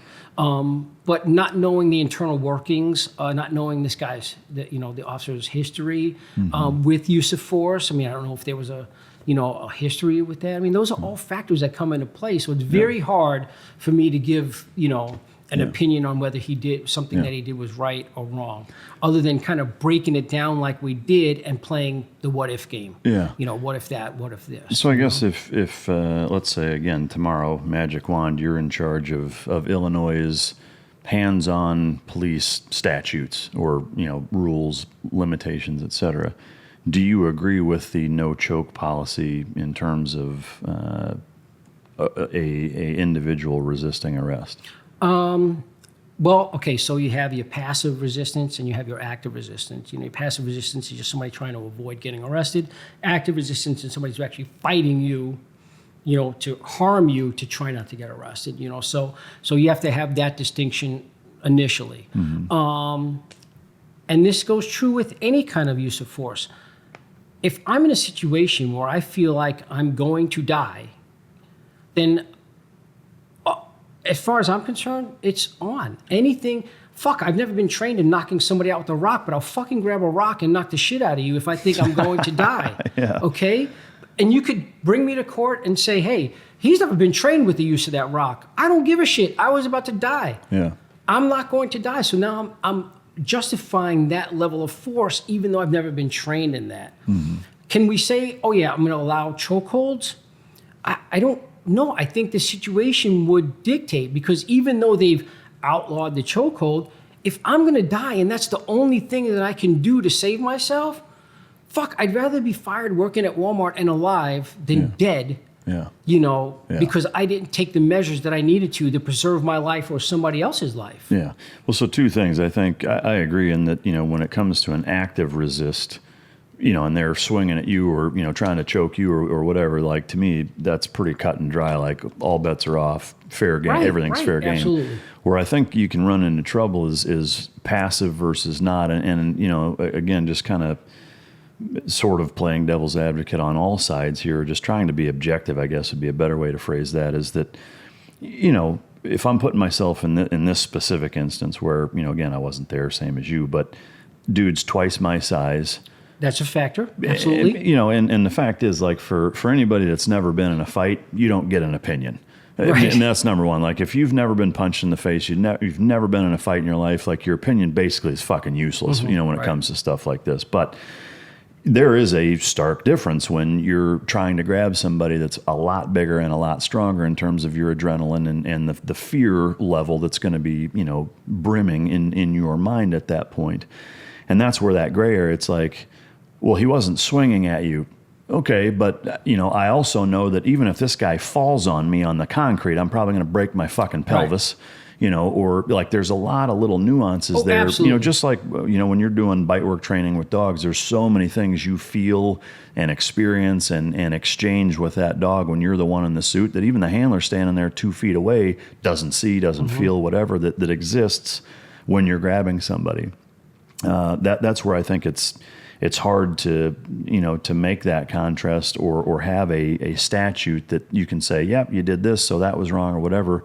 In that heat of the moment, like, you don't know if the dude's got a knife in his fucking waist or a gun or, whatever, or if he's going to bite you. There's so many things that can go wrong. And I agree. I don't think he got the backing of the police. One of the things that my opinion on this case and a lot of cases like it that I want to throw your way that I don't really ever hear anybody talking about, that is my biggest heartburn with all of this stuff like this, is that we as a society have a lot of fucking rules. For a free country, we sure have a lot of fucking rules. Right. And that being, in my opinion, one of the most clear-cut and classic examples of, it's not the cop's fault. If you want to point the finger at somebody, point the finger at legislators who made selling single cigarettes a fucking a crime. Right. Because to me, like, here, I like to oversimplify everything because I think life is complicated enough. Is that, to me, you really should look at every single law in this country as one simple thing, is that if doing it, is deemed as being illegal, it needs to be worth somebody losing their fucking life over. Because it very well may come to that, and that is a classic example of that, is that a guy lost his life for something really fucking stupid. Irrespective of whether you want to blame the police officer or the guy for resisting, or it's some of both of their fault. The fact is that if you're saying you can't sell fucking single cigarettes and you're saying, hey, you as a cop, you go enforce the law, that's a shitty fucking scenario to put people in. And to me, there are so many little things that get so blown out of proportion like that you don't really ever hear talked about. It's always, let's blame the fucking cop, or let's blame the fucking criminal, or whatever. And it's like, well, who the fuck made that illegal in the first place? Why don't we talk to that asshole? What is your take on those types of policies? Well, from a police officer standpoint, I don't necessarily mind the smaller rules and laws, okay? in Illinois, because I can only speak to Illinois, the state gives me the justification to use discretion. That's a pretty big, powerful thing that I have, is to use my discretion, which means I could decide how and if I'm even going to deal with that petty offense, or am I going to be like, you know what, it's a minor thing, fuck it, it's not worth it. Here's what dictates that, is the guy who's actually getting taken into custody. How about you just don't fucking resist arrest and you submit to my authority, and then we'll deal with it afterwards, okay? Whether you need to sue me for a wrongful arrest or whatever the case may be, society gives you that power to sue me or to get, reparations for any wrong that I've committed towards you. How about you utilize that rather than fighting with me on the street? Because things could go a lot more simpler and smoother if you just say, all right, I was doing whatever I was doing wrong. And I'll give you an example. We have a simple, what would be arguably a stupid ordinance for parking over the sidewalk, okay? You can't do it. It's against the law. Most people would be like, that's a fucking stupid law. Who gives a shit, okay? And you're right. For the most part, it is. But there's an actual case in Illinois where you had guys parked on the apron over the sidewalk, where you had an officer going up there. They were up to no good, and that officer used it as his justification to detain them and investigate further more criminal activity that led to a bigger arrest. Mm-hmm. So that's what happens. If you go back to the 70s, you had a parking ticket caught the son of Sam. You had a minor bullshit thing that you would normally think, that's a fucking parking ticket, who cares? But guess what? It caught the son of Sam, and it's like, so you could sit there and say that, we have all these rules and we should be following them. But look, the biggest thing is whether people are willing to submit to the police authority or not. And if you fight the police, then you escalate that, not me. And as a police officer, I have the discretion to say, okay, am I going to enforce parking over the sidewalk, or am I going to be like, that's not important, I'm going to go find something more serious? Yeah. I mean, so you got a lot of factors there as well. So it's hard to even place that in a vacuum to say, the legislators shouldn't be like coming up with stupid little laws, because sometimes those stupid little laws lead to bigger things that save a lot of lives. Yeah, I'm not naive to that, and I certainly understand what you're saying, and I think, even as a parent, you use discretion in a very similar fashion. Absolutely, yes.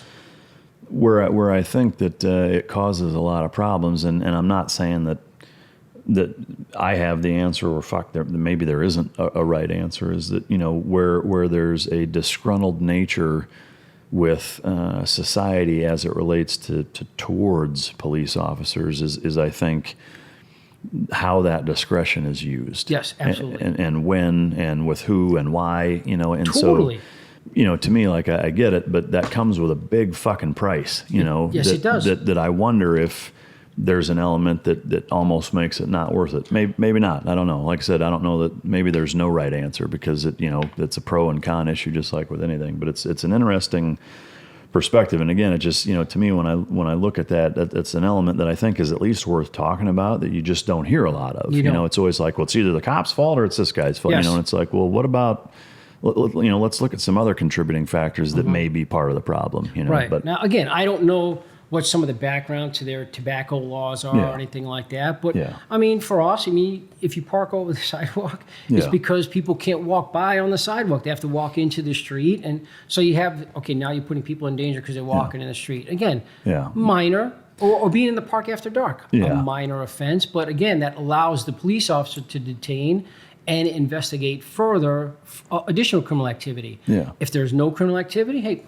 have a nice day. Look, you can't park over the sidewalk. My discretion is that I'm going to let you off with a warning and send you on your way. And I get that, again, the benefits to being able to do that, and it leading to things, can be abused just like anything else. Absolutely. And it does get abused. I'm not naive to that either. Well, it does get abused, because trust me, there are a lot of police officers who got their ass kicked in high school, and now they're, now they got like the guy badge. that fucked with me. Exactly. I mean, trust me, we get that too. Look, there's any profession, you got your small element of bad, who shouldn't be in that particular profession. Yeah. And that's with any profession, it's like. Yeah. Well, I think that discretion piece is a set of dots that are easy to connect for, that public's perception of where you get into the racial profiling type stuff or hate crime stuff on either side, where where that's the case. And so, again, you could spend hours talking about it, but, to me, the biggest thing is trying to look at it from every side and trying to,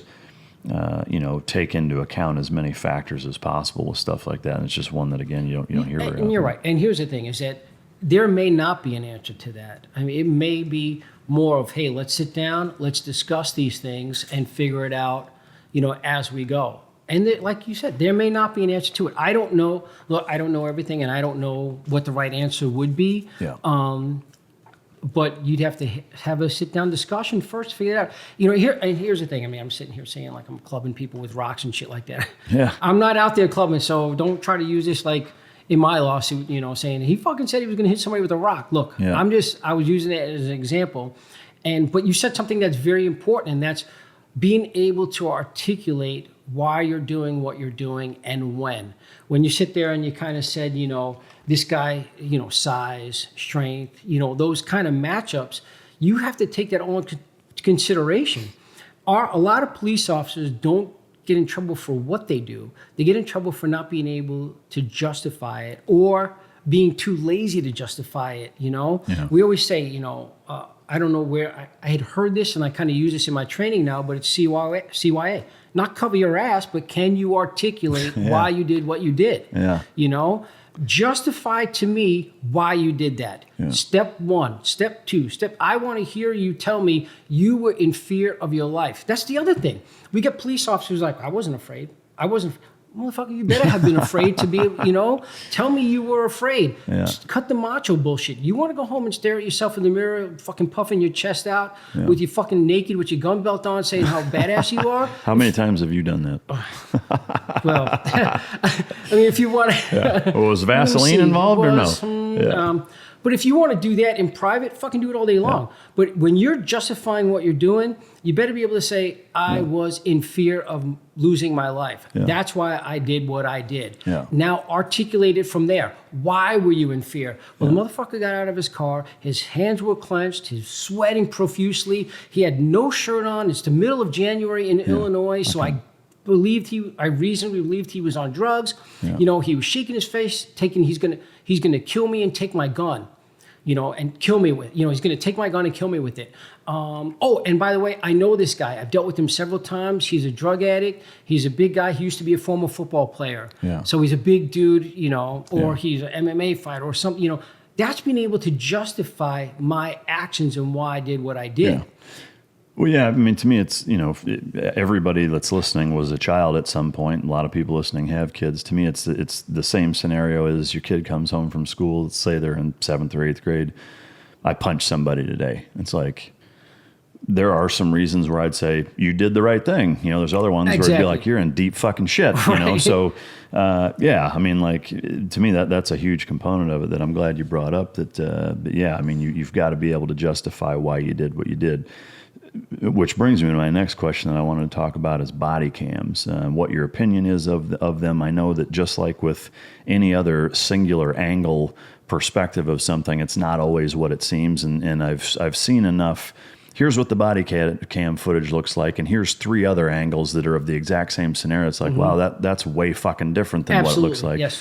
But to me, ultimately, in today's day and age with cell phone cams and something that probably hits home with you, the Jussie Smollett thing, of how damaging it can be when false claims are made. What is your overall opinion of body cams, generally speaking? Okay, in general, I think body cams are fine. I think they exonerate more police officers than they do, convicting them or whatever, of justifying, showing that they did something wrong. I think it exonerates them a lot more. I think people act differently when they know that the police officer is wearing a body cam as well. Sure. Yeah. Because they see the little light or whatever. They're like, oh, he got a body cam on. Now they don't act like such an asshole, as they normally do. Yeah, I'm assuming there's some of that with a cop, too. The cop's probably going to act a little different. And the cop, yes, absolutely. It goes both ways. Yes, absolutely. One question I've heard people talk about, and I'm curious, we were just talking about discretion. Does the body cam limit your ability to use discretion, do you think? No, I don't think so. don't No, think so? I don't think, and nor should it. Yeah, I don't think it should. I don't think there should be an issue with that. Yeah, because I've heard some cops, that's one of their primary bitches with it, is that like, okay, well, I'm not going to be able to let this one slide or whatever. You think that's more of an excuse?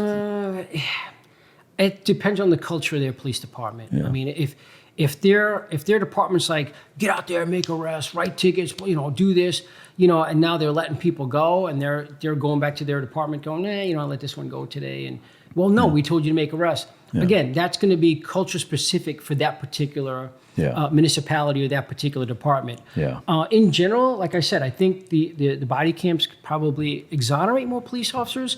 However, when you look at those, like you said, it's a very limited perspective. I mean, you got a camera facing chest view. This when it's wide right angle, here, which distorts things. it totally distorts a lot of things. So in a dynamic situation where you have a limited view, look, in real life, I can look 360, up and down, all the way around.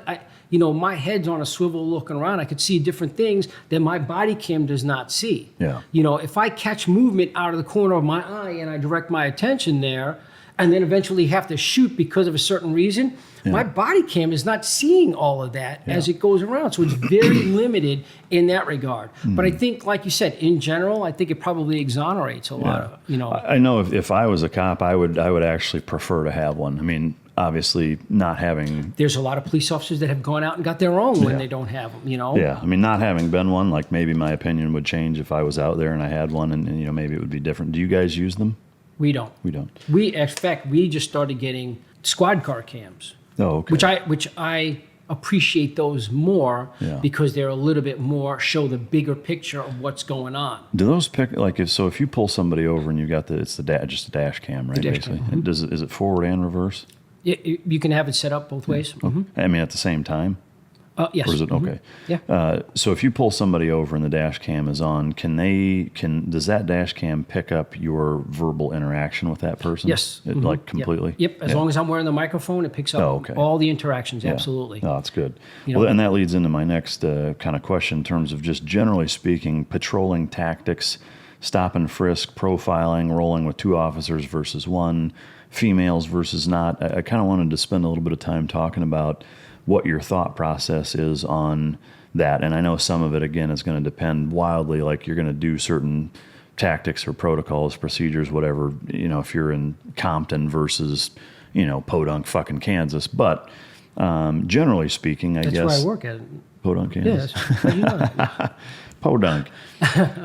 What's the zip code on that? So some of the more, 2 of the more kind of controversial things are stop and frisk and profiling of some sort. And I think just like with anything, there's a happy medium.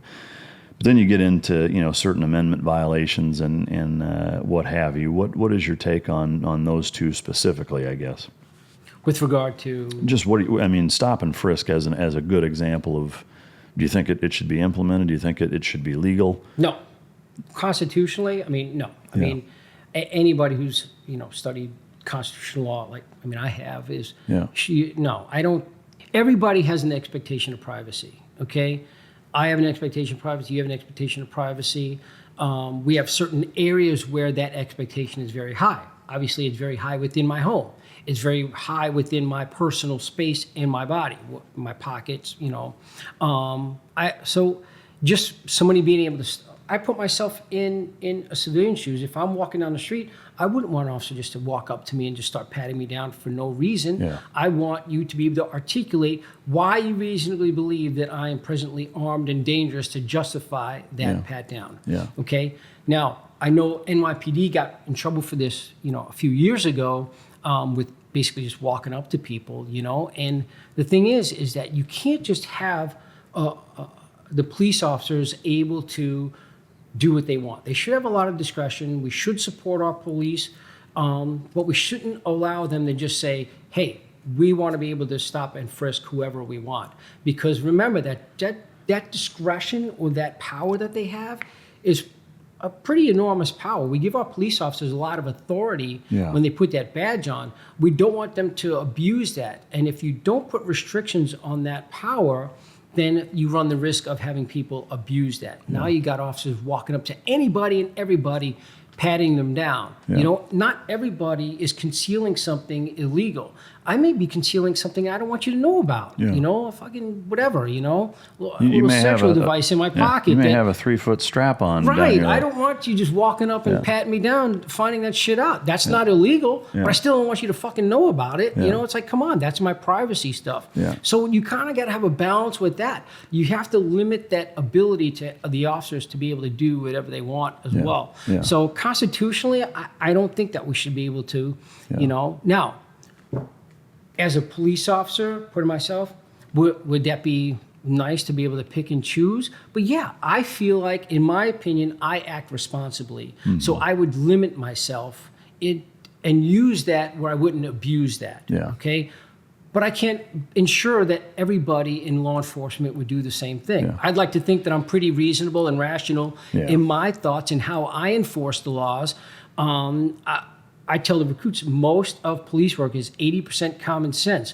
But what the fuck? So a lot of people don't have that. Yeah. You know? Unfortunately, 80% of the population doesn't have it. Exactly. So Yeah. that's including a lot of police officers. Yeah. A lot of our robotic police officers who do things by the book. Everything's black and white. It's like, no, dude, everything is not black and white. Yeah. There's a lot of discretion in there. So let's talk about that. And that's what I'm talking about. So to give people to give that leeway for officers to just, you know, pat down anybody that they want. Yeah. It's too much power for society to give their law enforcement. But I couldn't agree more. I mean, to me, there is an element of, you know, where my pushback on the discretion component comes in is that too, is that when people abuse that discretion based on, you know, some certain profiling aspects of, you know, and that leads to my next question is in terms of profiling, not even necessarily racial, but just in general, like it's human nature, and anybody that says otherwise or says, well, I don't pay attention to anything that's 100% the character, bullshit. Like the way somebody's dressed, the way they talk, the way that they interact with you, the way they carry themselves, their presence, what they're doing, you know, that whether or not they have fucking manners, all of those things play a role. Now, how big of a role, you know, is going to vary with everybody, but how big of a role does profiling somebody, you know, in the entire scope of all behavior, how big of a role does that play with you guys, do you think? Well, so I think that might be a small aspect of it. So we have a phrase where we take everything based on the totality of the circumstances, okay? So I have to take everything into consideration.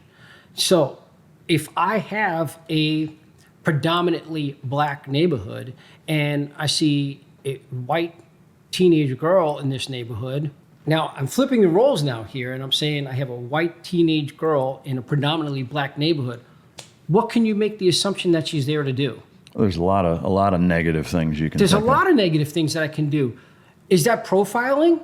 Absolutely. So now it's up to me to use that one factor. She's out of place, okay? This is not, now I have to look for something additional. What is she doing here? Is she prostituting? Is she buying drugs? Is she doing anything illegal? Maybe she's visiting a friend. That's a possibility. Maybe she's walking to the soup kitchen. Fuck, who knows? Right, who knows? Yeah. But now it's up to me to be able to adjust or to articulate something else other than that. So that is a factor. There's no doubt. Is that the sole factor for me to go up to her and say, hey, you're fucking out of place here. What the fuck are you doing here? Well, so that makes me think, you know, my first response was there's a lot of negative things you could think of. I mean, to me, thinking of it now, well, there's a lot of assumptions you could make, not necessarily negative. Do we as a society typically think of, or we as a society as it relates to police, generally assume the negative when you see something out of place? Is that? Well, that's as the police, you're supposed to. Yeah. You're supposed. That's what the police do. If I live in a community, okay, we all live in a community, obviously, but if I'm in a community where I want to feel safe with my family, then you know what? I want my police officers in that community to be proactive, to be out there and pick up on that shit ahead of time and investigate that further. If there's no criminal activity going on, then hey, sorry to bother you today. We were just checking. Have a nice day. Yeah. Okay? But, like I said, it's all in how you do the police work, Yeah. okay? Do I want them going up and thumping the shit out of everybody they come in contact with? Of course not. But I do want them investigating certain crimes and being proactive. Yeah. That keeps my community safe, so that way my kids could grow up without fear of being a victim. Yeah. I think most people want that in their communities. So look, to judge a police officer for using that as a basis, look, that's only one factor. You'd have to look for other things that are out of place as well. Again, based on my training and experience, based on what I've seen in the past, based on, if I have a large heroin problem in my particular community and it's predominantly, let's say it's predominantly black. And I'm just saying that, not that there's a heroin problem just in black communities. I'm just painting the picture right now. So I have a black community. I know that there's a heroin problem there, and I'm the police in that community tasked with enforcing that. And I see a young white girl who's out of place in that community. That's going to pique my interest. That's my radar is going to go off and say, okay, let me look at this further. What the hell is she doing here? What is she, So I may watch her a little closely. If I see her now going from corner to corner, it looks like she's trying to purchase something, then I can now take it to the next level where I may be able to detain her. Because here's the other thing, is that our society have been exposed to more crimes than any other society or any other generation before us. And I'll tell you why. We have Cops, the show Cops on TV. I can remember a time before they had Cops on TV, but there's people now that Cops has always been on TV where you see crimes unfolding, real life in front of you. Yeah, live PD. Yeah, we got live PD now. Yeah. We're seeing crimes now unfold. So you could grow up in a small town, never ever have seen a drug deal in your life. Now you're seeing what a real life drug deal looks like. Now you're the police, and based on your training and experience, which that counts, I know what a drug deal looks like. Yeah. I see two people in a back alley in close proximity to each other. It looks like they're doing some kind of exchange.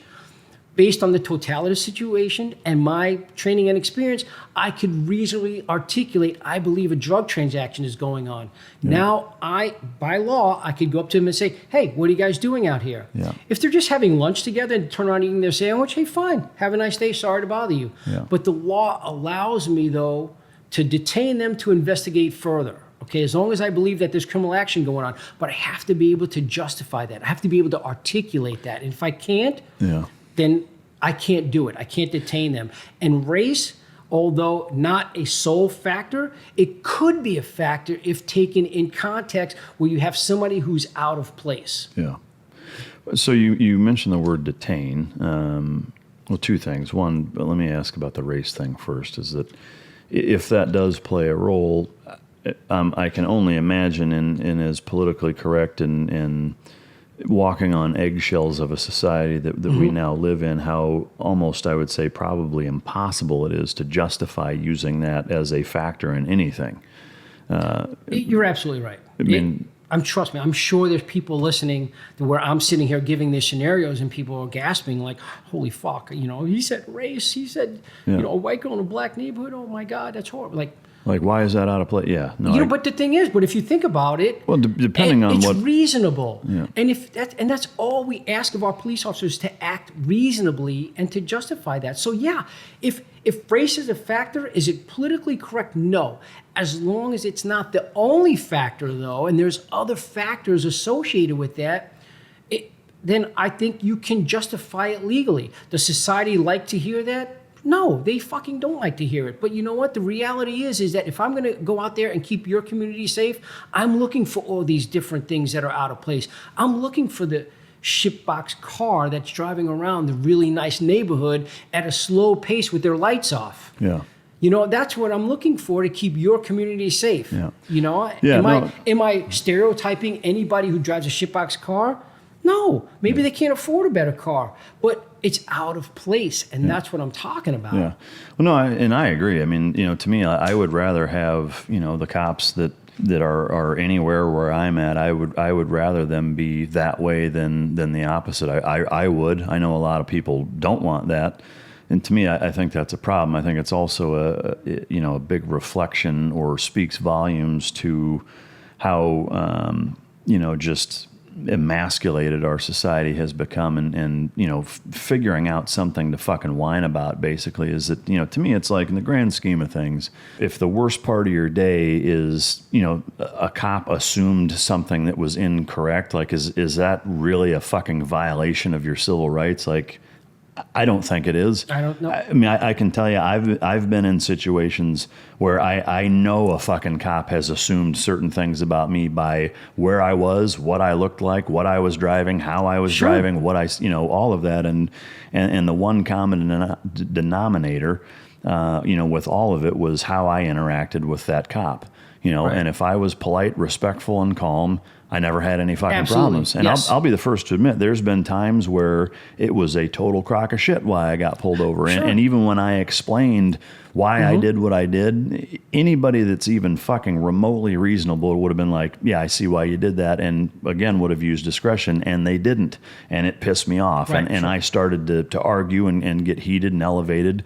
And that's exactly what he did back to me. And it made me realize, you know what?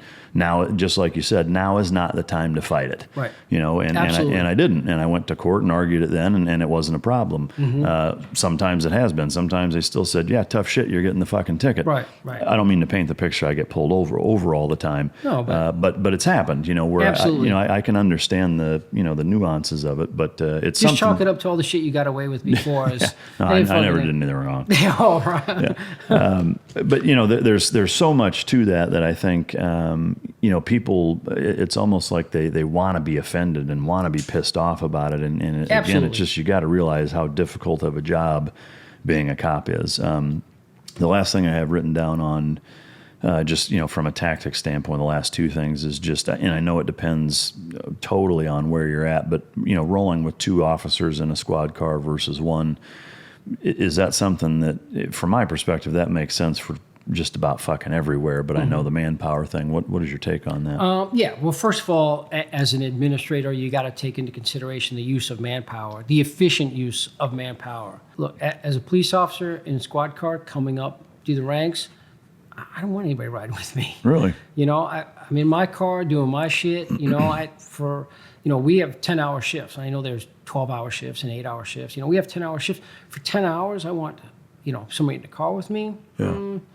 I don't know, but here's the thing: there's certain things that we do in two-man cars, or two-man in a car. Yeah. Our TAC unit, they go out two-man. I suppose it depends on where you're patrolling too, right? It depends on where you're patrolling and what you're doing. Yeah. That's a huge factor in that. Yeah. And again, we talk about the efficient use of manpower. Yeah. If in our TAC unit, I want two guys in an unmarked car driving out, that have each other's back, because they may be far out where they can't get enough help in time, so they're going to be there for each other. Yeah. So there's certain things or certain details that they're doing where you'd have two men. But for me, just regular patrolling, driving around, and I don't want to. Trust me, I tell some of my guys, hey, we got a ride along today, and they're fucking rolling. They're like, oh fuck, I got somebody in the car with me. Shit, Yeah. I was gonna talk to my girlfriend for a little bit, and whatever the hell they were gonna do in their car. I was gonna send some dick pics later. Right. Now they're like, shit, you ruined my plans. Yeah. So. You should see their faces when I'm saying, hey, we got a ride along today. Like, fuck, sticking with the new guy, I don't want nobody in the car with me, No, I'm tracking. I am curious, from in your police academy standpoint, are there different standards for women? No.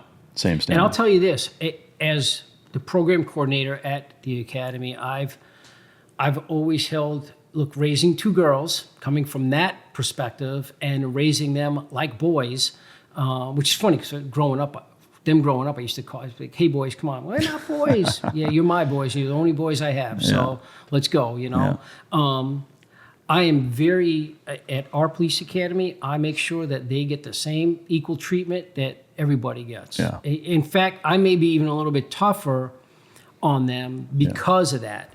So, because I know the challenges that they're going to face when they get into their patrol. Yeah, I mean, to me, it's nice to hear that, but I know that there are plenty of academies out there where there are different standards, right?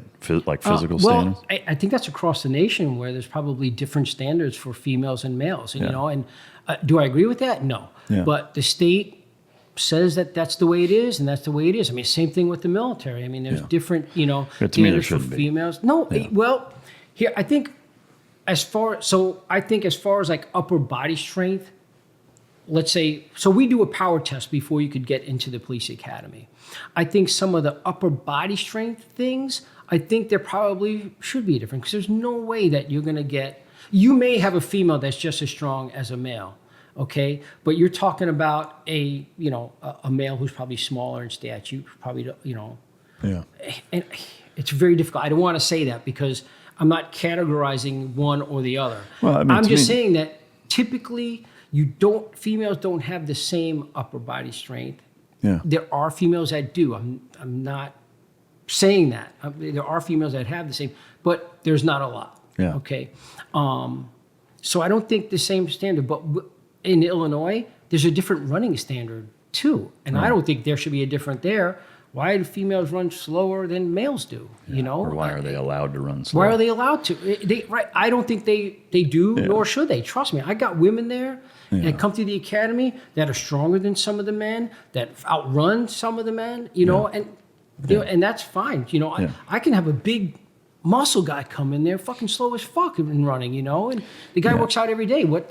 So he can't run. Yeah. Why should the woman have a slower run time than him? They shouldn't. No, they shouldn't. But I think as far as like bench pressing and upper body strength, I think there are differences, because you're not going to get a woman who's going to bench press. Yeah. Well, again, there are, but there's. To me, the short answer is this: is that my opinion is there should be absolutely no difference in standards.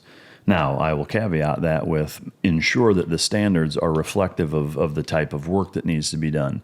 If a bench press is not a relative or appropriate measure of strength needed to do the job, then don't have that be part of the fucking test. Sure. Hey, here's physically what you need to be able to do this fucking job, and here are the tests that reflect it. Here are the fucking standards, and you make them or you don't, male or female. To me, that fixes everything. Absolutely. Because, to me, like, if you want to be treated similarly, well, then you have to perform similarly. And I see that, with stuff about, women coming into the SEAL teams or trying to come into the SEAL teams, other soft units, whatever. There is an element of culture that exists that I won't get into on this episode, but just from a standard standpoint, I think that's the fix, is that, fair and equal treatment means that the standards aren't lowered, but they also need to adequately reflect what the job is, and I think that's an easy fix. Most of the females that I know in law enforcement that are within my friendship circle or whatever would absolutely agree with that. Yeah. They don't think that there should be any difference. Now, if you want to do it by percentage of body weight, then sure, because now they do it where I think it's like 98% of a male's body weight versus like 50 something percent for a female's body weight. Yeah. Well, why don't you just lower it a little bit and make it equal across the board and just say it's based on your body weight? Yeah. No, I agree. And then that's it. And that's that way. It's different for everybody based on your size. Yeah. It's completely irrespective of sex. I think that's how absolutely everything should be. Yeah. One of the things I'm curious about is transparency, police transparency. Generally speaking, is that I think, like, whether it's government, police, parents with their kids, same thing. Like, there's a certain level of discretion that's typically used in all of those categories, in terms of how transparent they are with the public, or a parent with their children, or a boss with their employees, fucking whatever. What is your opinion on that, I guess, in terms of the level of transparency that seems like is being demanded more and more? Do you think that there should be a limit? Do you think that, given the nature of policing and the environment that we live in, that it should be completely transparent? What problems do you see exist? What is your opinion on that? I don't think that there should be, obviously, complete transparency. And I'll say, in the sense that when you have certain operations going on, I mean, it's like, it's kind of like the military. You can't disclose every operation and say, here's where the teams are going to be now, and here's where they're going to be now. I mean, that's secret, and that could jeopardize the safety of those teams. Same thing with police. We can't just be completely transparent to say, the police are doing this today, the police are doing that today, the police live here, this. You can't be completely transparent in that regard. However, we should be open with the public with regard to what we do. I mean, there should be no, okay, we had an officer-involved shooting, we can't say anything. Yeah. The reason why, and I think for most municipalities, I think we're aware of that. And I think we try to give as much information as we can. However, you have to understand the dynamic of that too. There's a lot of investigations going on in the background where you can't just go on TV and say, okay, this happened, that happened, this happened, that happened. Because number one, it may not have happened as you think it did initially. And it's an ongoing investigation. You can't jeopardize that investigation by going on TV and blasting out everything that just occurred. Yeah. So I think a lot of departments are aware of that. They try to put out as much information as they can without jeopardizing anything that's going on in the background. Yeah. And I say this, if you go on like Facebook or other social media, a lot of departments have those now where they're putting information out almost immediately. Yeah. Not anything that's critical, but they're giving the public the information that they need. So that way they're not sitting there going, oh my God, what's going on? Yeah. One of the things from a transparency standpoint that I think, this is at least my perception as not a police officer, but that I see, it seems like there are a number of occasions where the public is frustrated with police in general, is the transparency of investigations of their own when it comes to a good shot, good, Sure. Whatever. And so I'm curious. I mean, to me, again, if I'm playing devil's advocate and to just try to be objective about it, is that there is a little bit of an element. I mean, it's kind of like in politics when it's like, an administration is going to investigate itself as to whether or not it was corrupt. And it's like, yeah, we found that there was no corruption. No shit. Right. Imagine that one, so that Sure. there is an element of skepticism, I think, that you guys are continually met with when it comes to, kind of a lack of transparency on investigations of your own, police officers. What is your take on that? So I think that, again, that's also something that people think that happens that doesn't necessarily occur too much nowadays. I mean, I'm saying like, nowadays we don't, Back in my day. Right, exactly. So I think a lot of municipalities and departments are aware of that. And a lot of them bring in independent investigators. Now, people believe that, we have the thin blue line that we hide behind, because we're looking out for our brothers and sisters in blue. And, that's true to an extent, not to an extent where we're hiding anything illegal.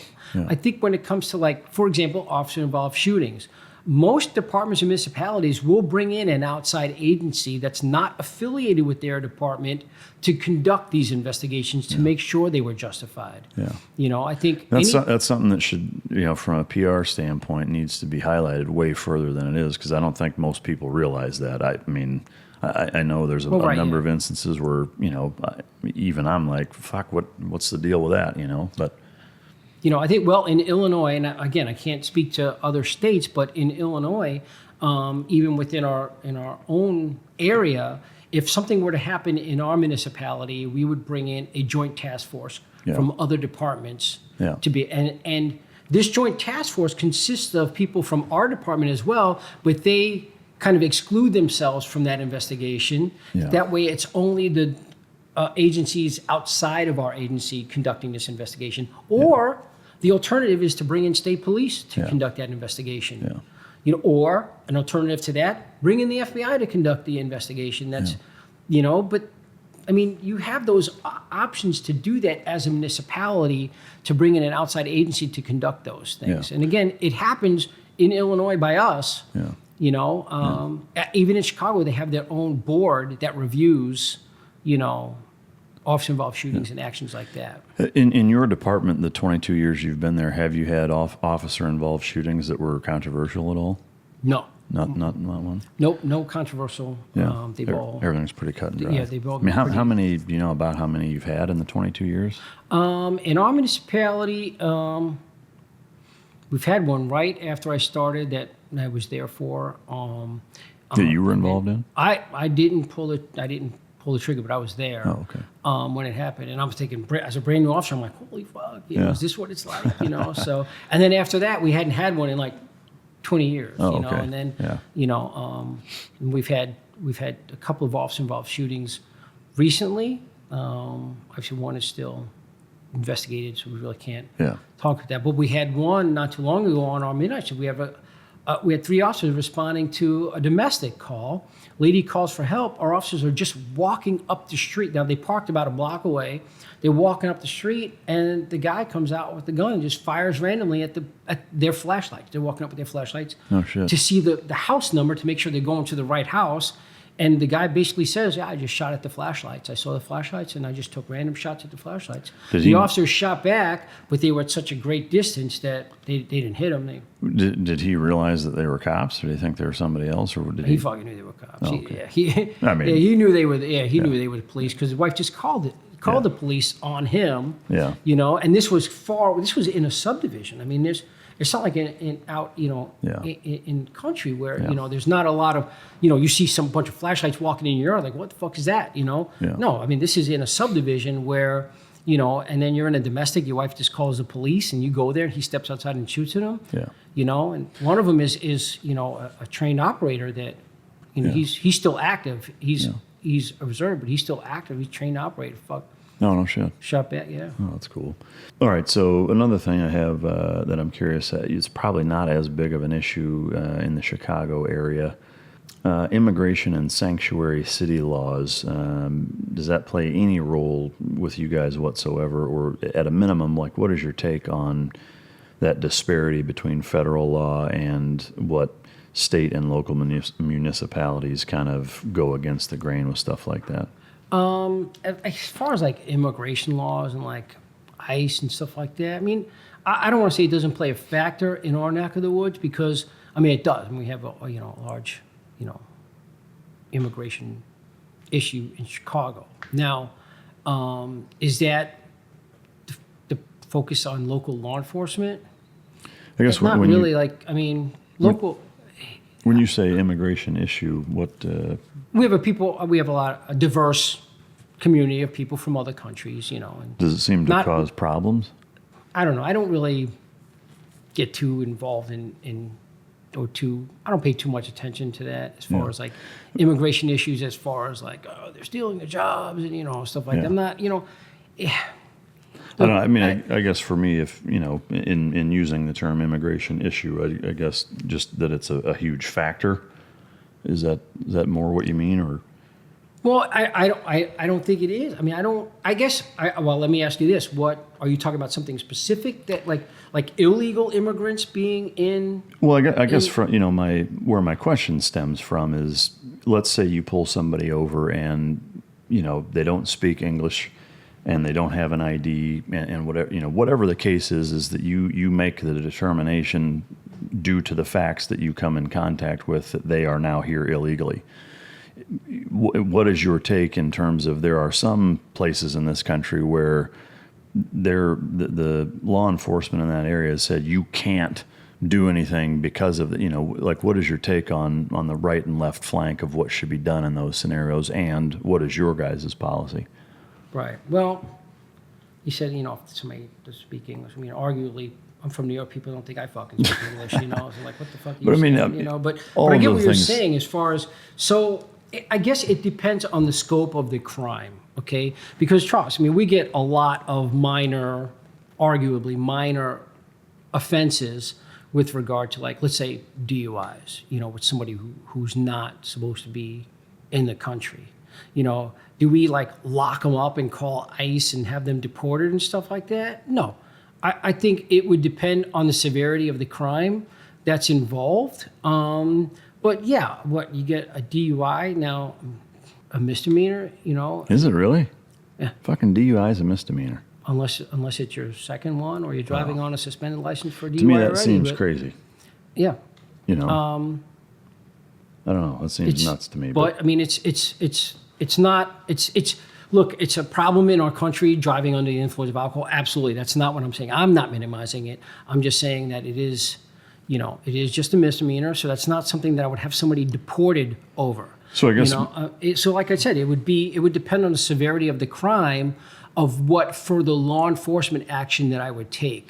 So I guess similarly to the hate crime thing is that you would use your discretion to determine whether or not them being here illegally is going to influence at all your decision to Absolutely. to go any further. Yes, absolutely. Yeah. Have I ever had the occasion to do that? Nope, not in 22 years have I ever run into somebody who was here illegally that I felt compelled to say, oh my God, if I don't take further law enforcement action, other people could be harmed or killed. You know.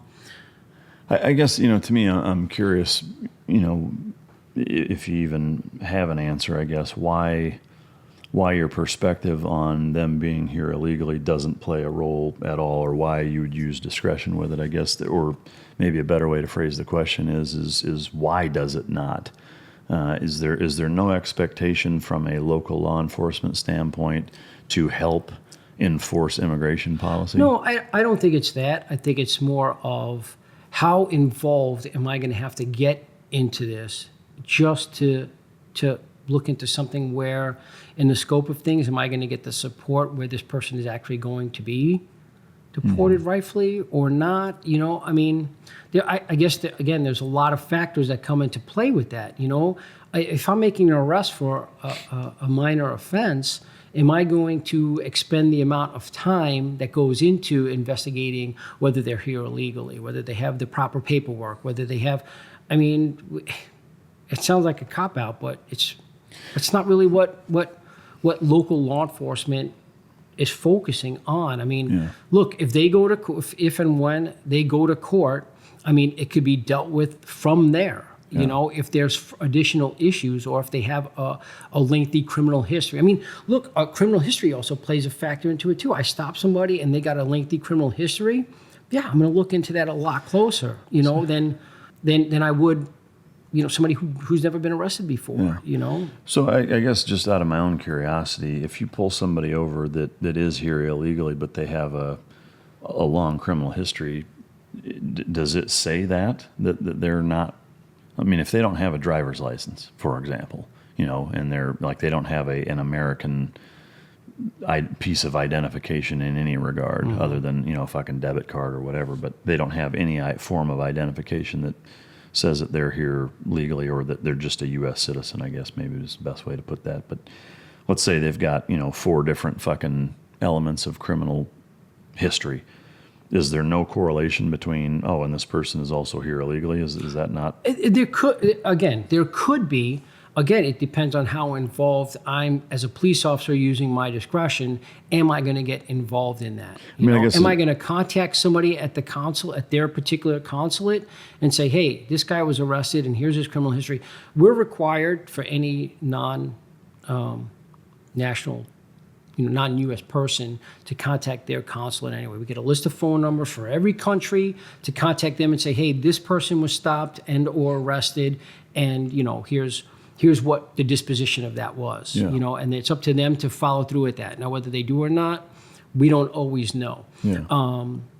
Again, it depends on the severity of their criminal history and the crime that they're committing now, how much further I'm going to look into that. Or if they're going to be detained longer, let's say at the county jail, now we're holding on to them. Now we can now look into that further and say, okay, is this somebody that needs to be looked at closely? Let's call the feds and say, and have them looked at closer. But typically, without those elements, we're not out there like hunting for immigrants. Well, not local law enforcement. No, I mean, I would not agree. illegal. Let me clarify. Not illegal immigrants. We're not out there like, rounding them up and saying, No, and I agree. Like, I don't think that should be the focus of local police departments either. On the same token, one, I guess my question was, is if they give you a name, they're like, I don't have an ID, but here's my name, and you pull it up, and there's several different arrests or issues in their criminal history or whatever, does it annotate on where you pull that up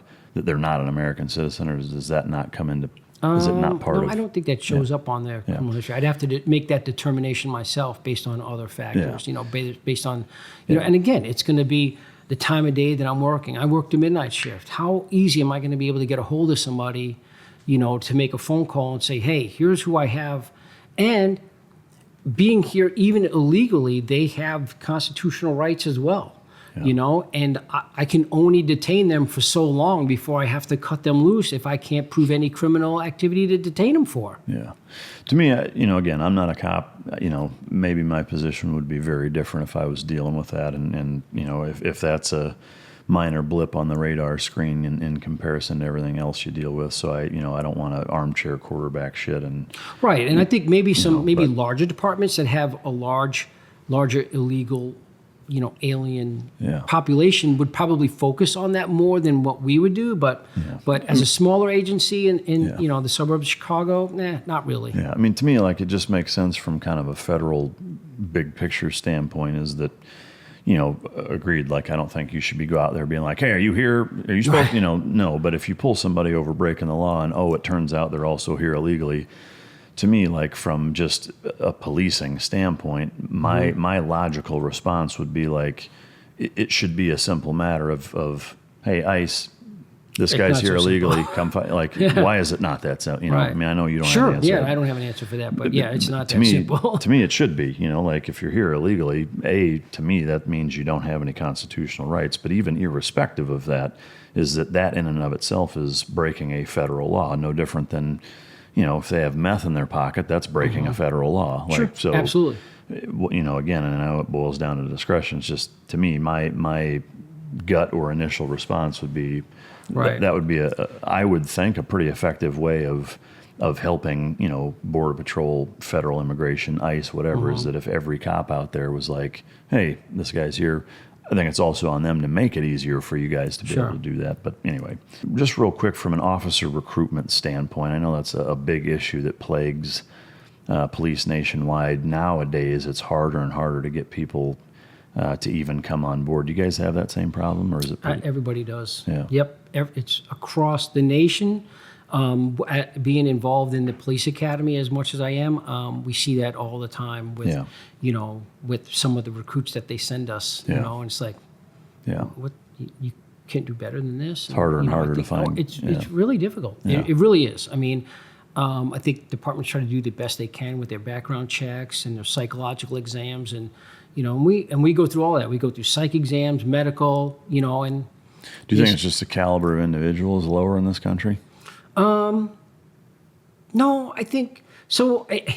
Again, there's several factors. Some of the bigger factors that I see is in Illinois, most departments defer to a police and fire commission that makes their hiring decisions. A lot of times, those police and fire commissioners are not even police officers. Yeah, you know, that seems like a big fucking mistake. Yeah, right. Yeah. Well, it can be, and often is, because if you've never sat behind the wheel of that squad car, how are you going to make the decision on whether this person is going to be a good police officer or not? So who makes the decision to put those people in charge of hiring? Sometimes they're appointed, sometimes they're elected. So would that be a mayor's position that he would determine that? Yeah, the mayor. Yeah, the mayor would make that decision. And there's some fucking disconnects that go on that, frankly, bother. But you can see where there's a lot of problems, and it's very frustrating for us when we don't have a say in who's coming in and who's not. Trust me, I see a lot of people enter into our profession, and I'm like, how the fuck did you get here? They have no business being in law enforcement. This is a problem just waiting to happen, you know. And it's like, I talk to the chiefs of those departments, and I'm like, what, you know, can you tell me what you guys were thinking when, you know, because this guy's starting to be a problem already, and they're like, you know what, we knew he was going to be a problem, but the police and fire commissioners appointed. And it's like, wait a minute, you're telling me you knew he was going to be a problem, but your police and fire commissioners appointed him, so we got to give him a chance? Okay, well, here's what's going on, you know, and a lot of people think that, we'll just send them to the academy, and the academy will weed them out. Yeah. Well, we don't weed them out. Well, it's not your because we didn't hire either. them. Yeah. We didn't hire them. Our job is to train them as best we can and report back to those departments with. That's like saying I'm sending my kid to school and hoping that they get weeded out in school. Yeah, no, that's a lazy chicken shit answer. Right. Yeah. It's up to those departments to take action and say, look, he's not cutting it. You're gone. Yeah. Sorry, we're not going to take the risk of getting our police department in trouble. Yeah. And trust me, we report back to these departments all the time, and we're like, hey, you know, this guy's not really working out, or these are some of the red flags that we're seeing. And they're like, well, can you guys fire him? Well, no, we can't fire. We didn't hire them. We can't fire them. It's going to be up to you guys. Well, we don't really want to do that. We invested so much in their training already. It's like, Jesus Christ. It was frustrating for us too. I mean, trust me. And I'm like, oh, fuck, Yeah, don't hold on to a problem a day longer than you have to just because you spent a lot of money making that mistake. Right. Well, we want to give him a chance and see what he can do or see what he or she can do. And it's like, okay. Yeah. No, that's dumb. Would you say that that's the single biggest problem with recruitment is that scenario where the people that are in charge of hiring them, shouldn't be there? I would say that's a very large factor, which is why I kind of brought that up, because right away that's one of the biggest ones. And there's a lot of factors too. I mean, our psychological exams that we do. I had a chief report to me one time, and he said, I talked to our psychiatrist who does our psych exams, and he said that we can set the criteria that we want. I'm like, yeah, I thought most departments can set the criteria. He's like, yeah, but we didn't know that. We were just letting him make that decision. I was like, you mean you didn't tell him what you were looking for? He's like, no, we didn't know we could. Jesus. We're like, yeah, of course you could set the criteria of what you're looking for.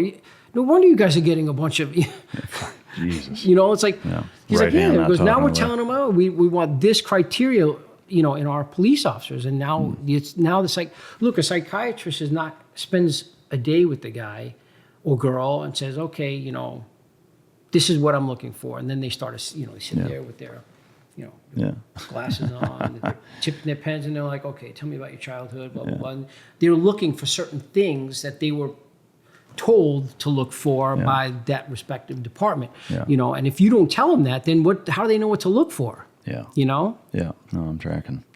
It's one more bureaucracy that I think hamstrings law enforcement. But another big, I wouldn't say that it's necessarily an issue that plagues us percentage-wise, and I'm sure there's people that are gasping hearing that as it relates to active shooters, mass shooters, whatever you want to call them. It gets a fuck ton of attention in the media, but when you really look at the statistics, it's such a small percentage of people that die in this country via somebody that goes in and shoots someplace up to 4 or more people, which is the textbook definition of a mass shooter. I am curious, from a police standpoint, what is your take on just the response of it? Because it gets so much media attention, and let's be honest, like at this point, schools, businesses, corporations, whatever, most of them at this point have some sort of active shooter policy. What is your take on it from a police standpoint? As far as from a law enforcement perspective, I think we've come a long way with our response to active shooter situations. With the proper training, we can handle them. Now, most of our larger schools have police resource officers in them already. So I think we have that aspect covered. And I think our response has changed a lot with regard to our, response time and what we're doing. And now the focus is getting in there and eliminating threat immediately, bypassing injured, bypassing, other dangers, and getting right to where the killing's occurring so we can make sure it stops. Whereas before, we've always set up a perimeter and wait for SWAT to come out and handle it. Now we're training our individual officers to go in there, sometimes alone, because their lone action could make the difference between the killing of 2 people or 10 people. Yeah. What do you think about the Parkland shooting as the only example that I can think of where, basically the officer was I think it was the school resource officer or whoever the first person to respond was, basically just fucking sat there while the school was getting gunned down rather. And, do you have a perspective on that? The guy just sat there and fucking heard shots going and was too scared to go in. And all of us in law enforcement go, are you fucking kidding? I've heard you talk about this before. where you're like, give me a fucking opportunity to have that situation so I could show what I can do. You know, I think I've heard you say, you know, why can't somebody come in and rob the gas station while I'm fucking in there and armed and ready to go, you know? We all think that as law enforcement officers, you know, we all play the what if game in our head. And I'm thinking to myself too, like, fuck, this guy had an opportunity to save lives and fucking make a difference. I would kill to be in that position so I can make a difference in a bunch of people's lives. So that way I could challenge myself and see what I can do in that. And I think most of law enforcement feels that way too, where we would take action immediately and swiftly. That's how you're trained. Not to fucking stand outside and listen to gunshots and people screaming and not do anything about it. Do you think that was a training selection issue, both? How's a guy like that? Well, I don't think his department didn't give him any support. I mean, they jumped all over him. So I don't know if that was a training fault or anything like that. I think it was in his own mindset and his, again, without being in his shoes, I can only say it's only in his mindset of what he committed himself to do and the scenarios he thought about ahead of time. You know, I tell people, especially in law enforcement, when I do training, I go, play the what if game in your head all the time. What if this gas station is getting robbed right now? What would I do? What if this was happening? What would I do? That way, when it fucking happens, you're not like a deer in the headlights going, holy fuck, this is happening right now? That way you can act swiftly and do your job. Again, I don't know what this guy thought. If he thought, okay, this will never happen here, and then it happens, and now he's like, oh shit, what do I do? You know, but I tell the people that I train at the academy and at the police department, play these things over in your head. Train to be the warrior. And then you get in your mindset, okay, if this happens, I'm going to do this. If that happens, I'm going to do that. You keep playing that game in your head, then when the shit hits the fan, you already have a plan of action in place and you act appropriately. No, I agree. I think, you know, it again boils down to scenario-based training and being proactive, just like, you know, a lot of the benchmark principles of whether it's police work or military. Speaking of active shooters, and the last couple of instances that have happened, and frankly, all of them, you know, as soon as they happen, because it seems like it's generally, you know, a certain type of firearm used, that you get a lot of calls for gun control and certain legislation and red flag laws and TAPS Act and all this other shit. You know, coming from a state that is generally pretty liberal in terms of its gun policies and you know, just politically, I guess Illinois is overwhelmingly that way. And in terms of how policy is dictated, generally speaking, what is your take on civilians' ability to obtain, you know, those types of firearms, any types of firearms? Should there be limits? Do you think that constitutional carry should or could exist? I guess more importantly, should it exist? What is your take in terms of where the limits are of what people should be able to buy or not, and how, once they have them, or depending on what type of person they are, you know, whether or not you let them buy certain things or have them if there's issues? Well, that's a really good question, because I take it from my own personal love of firearms and, you know, what I have in like my collection and what I appreciate, and versus, you know, what I want to impose on the rest of society to make sure that I'm safe. Is that fair? No. Why should I be able to carry whatever I want to for my love of firearms and nobody else can? So from that perspective, I would say that, look, I think we have certain safeguards. In Illinois, as liberal as it is, I think that there's people that you can have certain, we can't have silencers. So for example, you know. Why So, do you think? I mean, I know that, you know, typically in any state you need some sort of ATF stamp to be able to acquire them. Are you saying you can't get them even with that? You can't, really? Can't have them, yes. They're completely fucking banned. It's completely law enforcement only, and it has to be certain operational needs for, do you agree with law enforcement. No, because I want a fucking but I can't have one. I mean, that's the thing, that's what I'm talking about, that, you know, I can't impose what my personal things and then say, well, the rest of society shouldn't have it, but I should. That's not fair, okay? But I think there should be certain guidelines. Obviously, I think there are some guidelines in place in Illinois to restrict that. But here's the thing: you're going to restrict somebody who's lawfully allowed to carry a firearm versus some shithead out on the street who buys it illegally and runs around with the firearm. I mean, come on. And then here's where the issue with that comes in. The issue with that is imposing stricter penalties for having it illegally versus obtaining it legally, okay? Don't make it so hard for me to obtain it legally, but then make it easy for a guy who's carrying it illegally to get away with it. Yeah. That's not right. That is not right. And that's what causes the problems within our state and probably the rest of the country. Just enforce the shit that's already there. Enforce the shit that's already there. Yeah. I think the laws that we have right now for Illinois for firearms are fair and okay. Could they be better? Sure. Okay, but look, people are allowed to get firearms in Illinois. People can get their firearm owner's identification card. People can get their concealed carry in Illinois. Is it a lot of red tape paperwork to do it? Sure it is, okay? But it's not impossible. I mean, if you're committed to getting it, then you can get it, and it's fine. Yeah. Okay, I'd rather deal with that person than deal with the person who does have it illegally and should not have it. And the person that I arrest for having it illegally, fucking walking on the street the next week with another firearm that they just bought illegally. Well, so is that a law issue, or does that fall back to a discretion issue on a judge's part? Well, no, I think it's a law issue. I think that it's both. It is both. It's up to a judge, and you have very liberal judges in Cook County that don't impose the harsher penalties for carrying a firearm.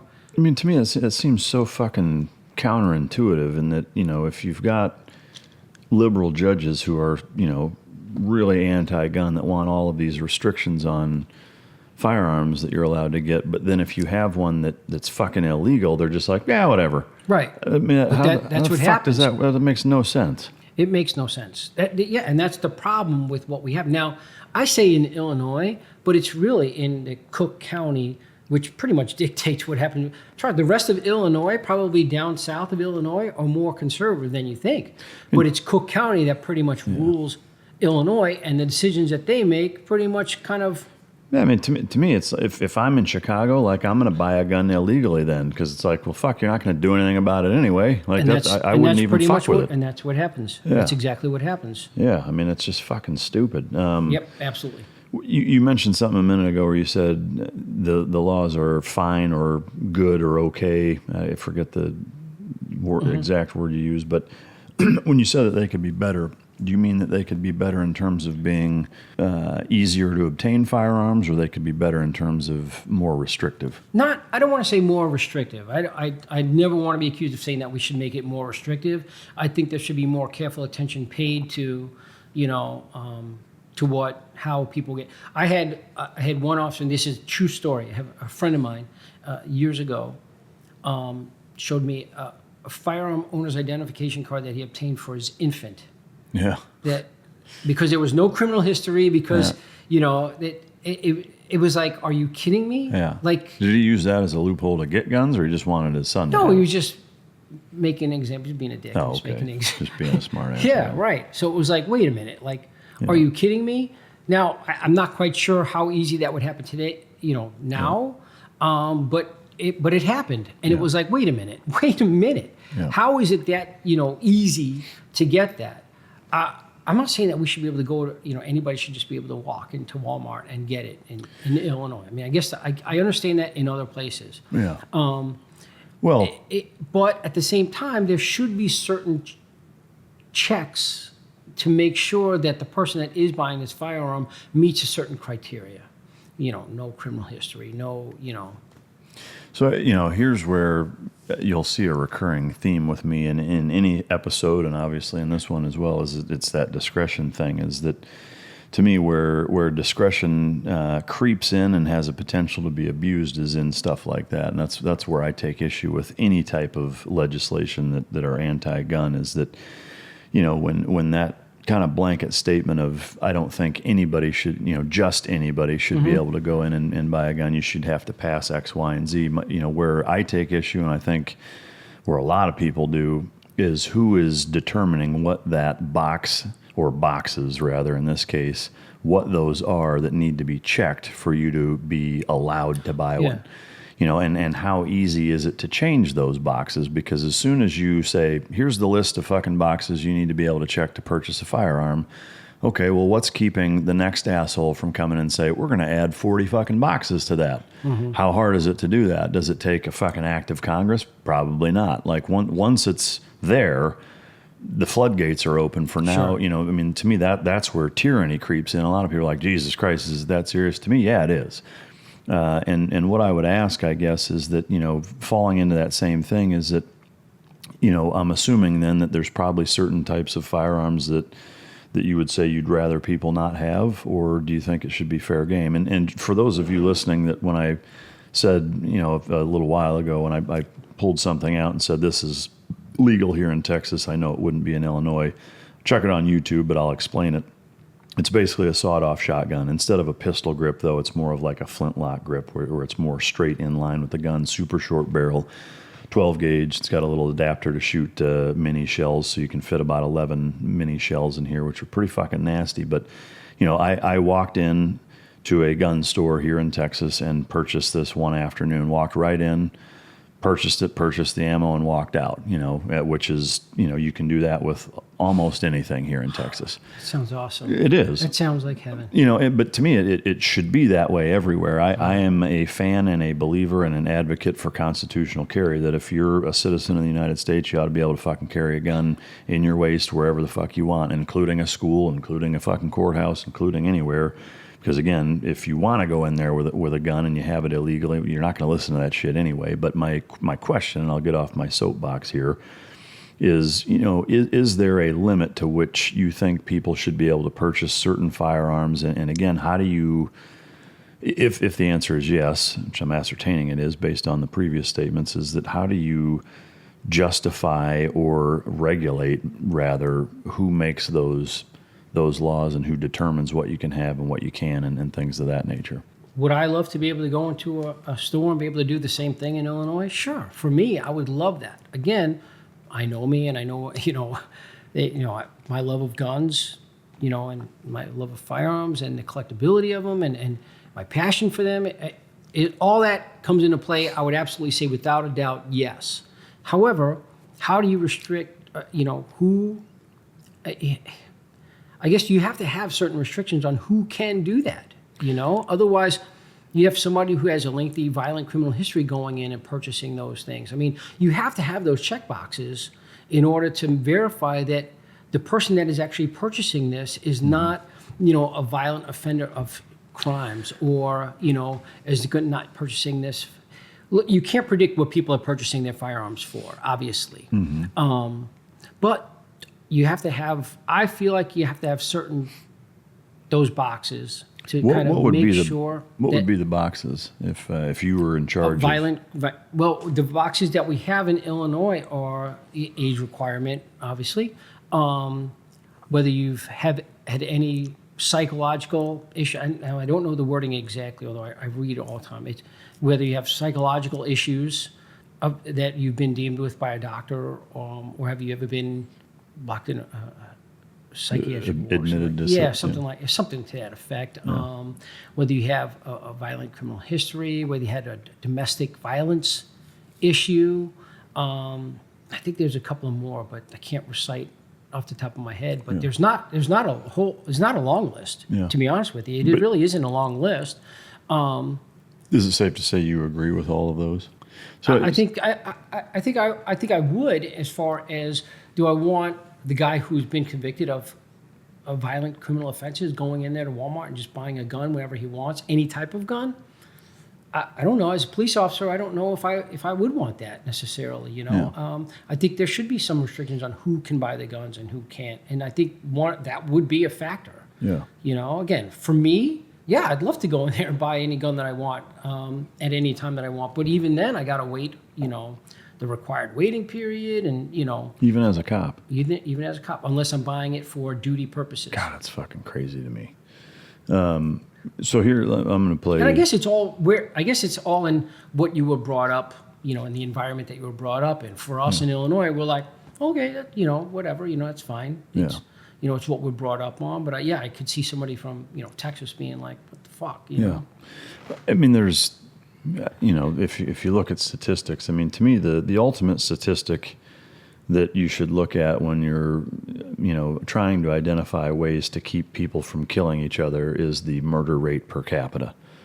Completely irrespective of how people are killed, it should be how many people are killed per 100,000, which is the standard FBI statistic. Because to me, that is what dictates how violent a society is. And to me, I would, here's my devil's advocate question, because this is how I truly believe.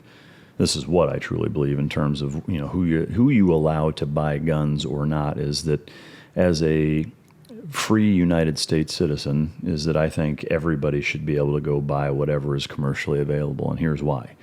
Is that, and I would ask you, I guess, is that person that you would say, you know what, I don't think they should be allowed to buy guns, right? Is that, would you also restrict their ability to buy a chainsaw or an F-250 fucking pickup truck that they could run 200 fucking kids over at a park? Or the same Walmart scenario, like that same fucking kid that went in, walked through the parking lot and just inside the Walmart in El Paso not long ago, could have done the exact same thing with a vehicle.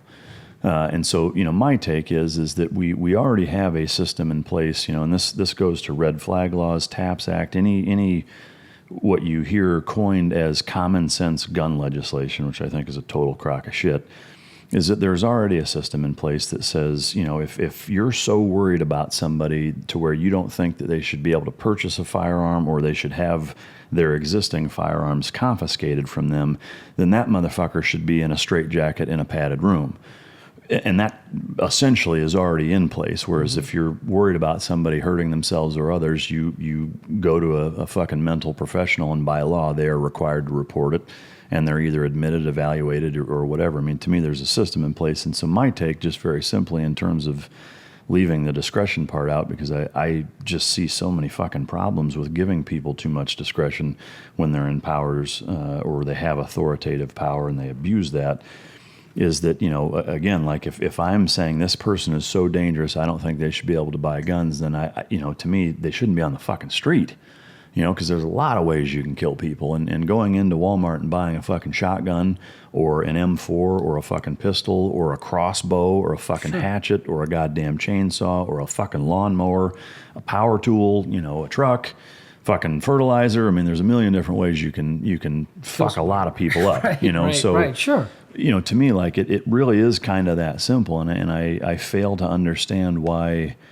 at least, again, of course I'm biased. That's what I think, and it makes sense to me. But, to date, I haven't really heard a lot of pushback that says, well, no, that's totally wrong, and here's why. Hearing me explain it that way, do you see validity in that? Or Absolutely. And putting it that way, where you right. And I guess initially I was kind of thinking, well, are you asking me like, does it matter on the person who's buying it, or are you asking me about the type of weapon that they should be purchasing? Well, and I guess it's both. Yeah, and I determined that it's probably be both. And the thing is that it's, again, constitutionally thinking, do I think that everybody who has certain psychological problems should be locked up? No, maybe they're controlling it with their medication or whatever, and they're completely fine, operating in society every day. But do I think that they should have access to firearms readily available to them, so that way when they have their episode, when they crack up, that they're going to commit, a violent crime? Yeah, I don't think, so I get exactly what you're saying. Yeah. I guess I'm just saying, and again, do I want those rights for myself because I'd love to just go purchase whatever I want whenever I want? Sure, absolutely. Yeah. But thinking a bigger picture, I'm thinking, do I want the guy who's on medication, who's controlling his episode this week, to be able to go buy medication, or to be able to go buy a firearm that next week, when he's not controlling it, or he forgot to take his pill or whatever, is now having a violent episode that I'm now going to have to respond to his house? Yeah. I don't know if that's... Yeah. I mean, I certainly understand that position in your shoes and potentially having to deal with somebody that I would also, bring up the viewpoint or the perspective in that, no different than drugs is that, fucking heroin's illegal everywhere. Right. There's a federal ban on it, and it's a federal felony in all 50 states. Yet it's still super easy to get. Absolutely. Not expensive and available fucking everywhere, and so the problem I think that I know I have, and I'm assuming the most people that have staunch, resistance to any type of gun legislation, like myself, is in that guns are a unique mechanism in that, drugs, it's pretty fucking cut and dry. It's pretty black and white. Like, they're fucking terrible. I mean, I still take the opinion, like, I say legalize everything and let fucking Darwin handle it. Right. I really do. But would it be the Wild West? Probably for a couple of years, probably. But I think it'd sort a lot of shit out that needed to be sorted out. Right. I think it'd empty a lot of mental health institutes too, but probably get a little worse before it got better. However, is that similarly, like, because a lot of times the argument is, is a parallel to drugs, and to me, where you have a stark contrast with guns, in that there is a very positive application in that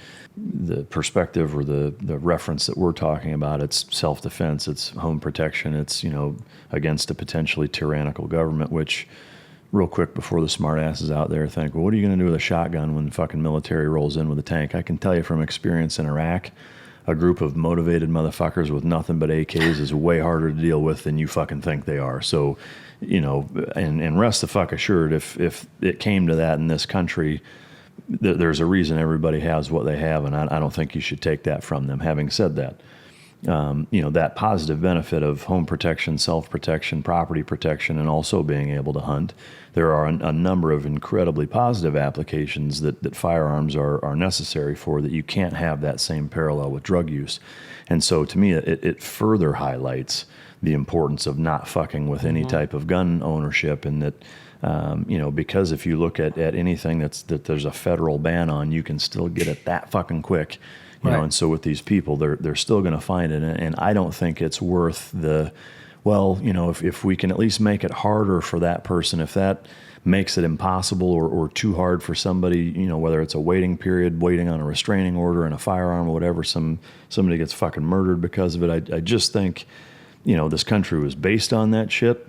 At a primal fucking, constitutional level, any motherfucker in this country, if they want to own a gun, they ought to be able to. Sure. That's just my take on it. But I totally get that, and yeah, I agree. I do agree with that. I mean, I think, like I said, I'm a big opponent of Second Amendment. I think that if you want a firearm, you should be able to get your firearm. But I think there has to be requirements, because I don't want every shithead in the world to be, your intent is to get that firearm and protect your interest. Yeah. The shithead on the street is looking to harm me and the people I protect. Yeah.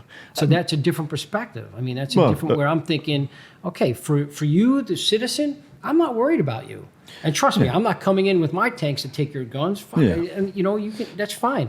But the thing is that when you have shitheads on the street that are trying to obtain these and then use them for criminal purposes against police officers, against society. I mean, that's where I have to kind of think, okay, is there something that we can do to where I could eliminate that? And one of the things is what we talked about is tougher penalties on people that do that. I mean, that utilize weapons for that. No, I agree. To me, that is the only way. I don't think further restricting people from obtaining firearms is going to do any fucking thing in terms of the people that want to get them. I mean, we've already essentially established, just take Chicago as an example, with the lopsidedness of gun laws being what they are, is that, I mean, you said it yourself, is that, it's easier to just get one illegally and not fucking, go through the whole process, because it's such a pain in the ass. So to me, if it's that easy to get one, making it harder to get one legally is gonna make it more enticing to get one illegally. So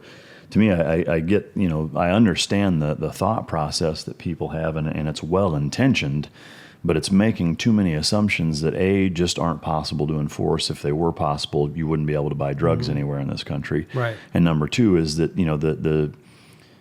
the element or the severity with which you would have to trample on every law-abiding citizen's rights to make it, to make any type of realistic, element of increased difficulty for, a shithead to get a gun would be so drastic and severe that it's just not worth it, in my opinion. And frankly, I think it's just physically not even possible, because between 3D printers, the fact that, name one thing that's banned that you can't get in 20 minutes and a fucking $1,000.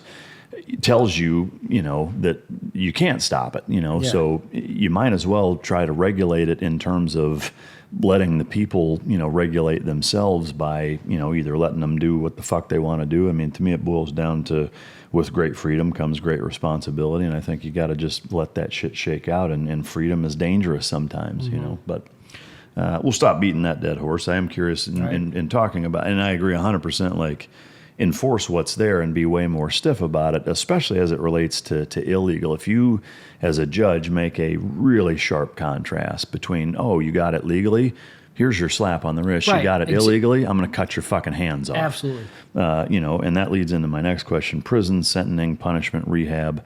I have a very unique, I guess, policy or thought process on how prison sentences should be enforced. What's your take on the prison system, the privatization of it, the recidivism rates that seem to be, plaguing us in this country, and there being so many fucking people in prison? What is your take on that, and, a potential solution to it? Once again, I think that people need to be, first of all, they need to be afraid of going to prison. And I think a lot of people are not. I believe, trust me, I get people when we arrest them, then, where's my blanket? Yeah. I'm cold back here. I'm like, do you think you're at the fucking Holiday Inn, or where do you think you're at? Like, a blanket? Where's my water? I need water. I'm thirsty. Where's my soda? Where's my meal that I'm supposed to get? I'm like, are you kidding? So people are not afraid to get arrested. I mean, some of the jails that we have, I mean, look, I walk into some of those Cook County jails and I'm like, fuck, I don't want to be in here. But some of those people are fine in there. They get their bologna sandwich or whatever the hell they get in there, and they're fine. It's not. I think people, first of all, have to be afraid to go to prison. Yeah. I guess if you like ass sex, maybe. Well, if you, I'm going back to prison. Right? Yeah. Woo. I need to get laid. But here's the thing: is that I was talking to a friend of mine from another country, and she's from Russia. She says you go to jail and. That's fucked up, you don't want to go to those jails. You're scared to death to go You're there. Scared to death. You may not come out, and therefore people don't want to go to jail, over there, I think that fear of going to jail is a big deterrent, or it may be a big motivating factor to try to escape even harder. So you got to think about that aspect too. Yeah, now, of running, like if they do try to catch you, you're going to run like your life. Or they're going to fight even harder because they don't want to go to jail. That's. It's funny because I said, we have a canine guy, and I said, I don't need your dog. I'll just bark like a dog and fucking they'll give up, So I tried it one day. I get on the PA and I'm like, rah, rah, Get the fuck out. And I go chasing after the dude, right? Because I'm thinking, okay, he'll give up because he hears the dog, Fucking ran faster. Yeah, you actually did that, huh? Yeah. God, that's fucking priceless. I said, he actually ran faster. I was like, he goes, I guess your plan didn't work. I go, nah, it fucking didn't work. So I guess if you made jail a lot more scarier, people would fucking fight harder not to go there. Yeah. Or they would behave, I guess. Yeah. So you got, a split thing there, I think. But I think once they're there, I mean, look, here's the deal. I fucking got my law degree and I fucking paid for it myself. My GI benefits only went so far, and I used them up before I even went to law school. I did the same thing, not law school, but and I had to pay for that, and I'm still paying for that out of my pocket. And then I hear about these guys going to jail that are getting their bachelor's degree while they're in jail, and I'm thinking, what the fuck? Yeah. Like, how is that right? How is that fair? It's total bullshit. Because they didn't get this same shake in society that I had. Well, no, that's bullshit. My parents didn't pay for my college. I didn't, my parents worked their asses off to take care of me, but everything that I have, I fucking worked for.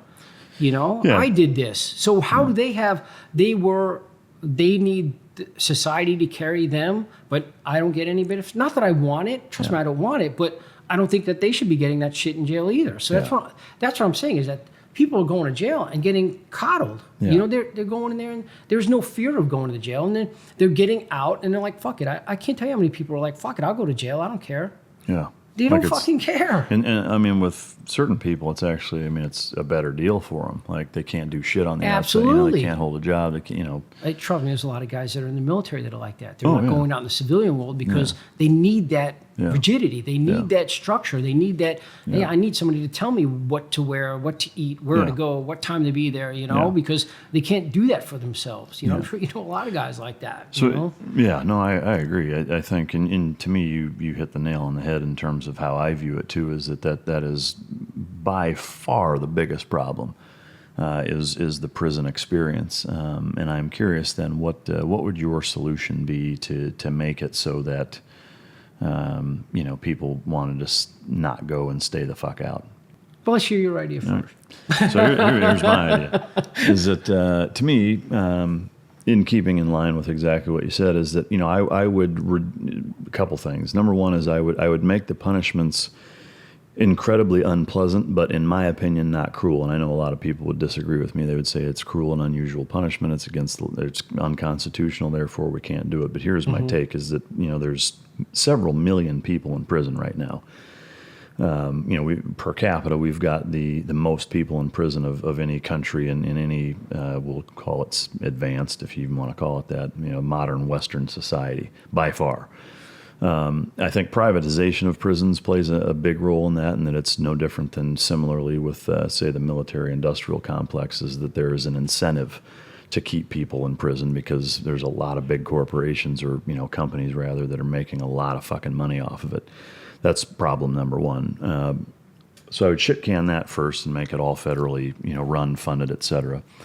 But I would make the actual living conditions like this. I would say, have a cell just big enough to mostly lay down. Obviously, some people are taller and shorter, whatever, but a really fucking small cell with a hole in the ground to go to the bathroom in, and on the next guy below. Yeah, no, just single individual cells, all just a straight pipe drain. And to me, again, it's not it's not torture. It's not putting people in where you're throwing shit on each other. It's not fucking some sort of crazy island where you're letting people beat each other to death. It's everybody has a very small cell. There's a hole in the ground to shit and piss in, and there's a sink to get water out of, for whatever you need water for. That's it. That's all that is in there. And you have no bed, there's no blankets, there's no pillows, and you don't get to wear anything. There's no way to kill yourself. Maybe you can figure out how to drown yourself with some of the water and some fucking, whatever. But generally speaking, there's no items whatsoever. There's no TV, there's no radio, there's no nothing. And while you're in there with no clothes and no bedding and no nothing, is that the ambient temperature is also kept. And again, it's going to vary a little bit. You got somebody that's 380 pounds versus somebody that's 97. There's going to be some disparity there, but you keep it at a miserably cold temperature. And not enough to hype them out, but real fucking close.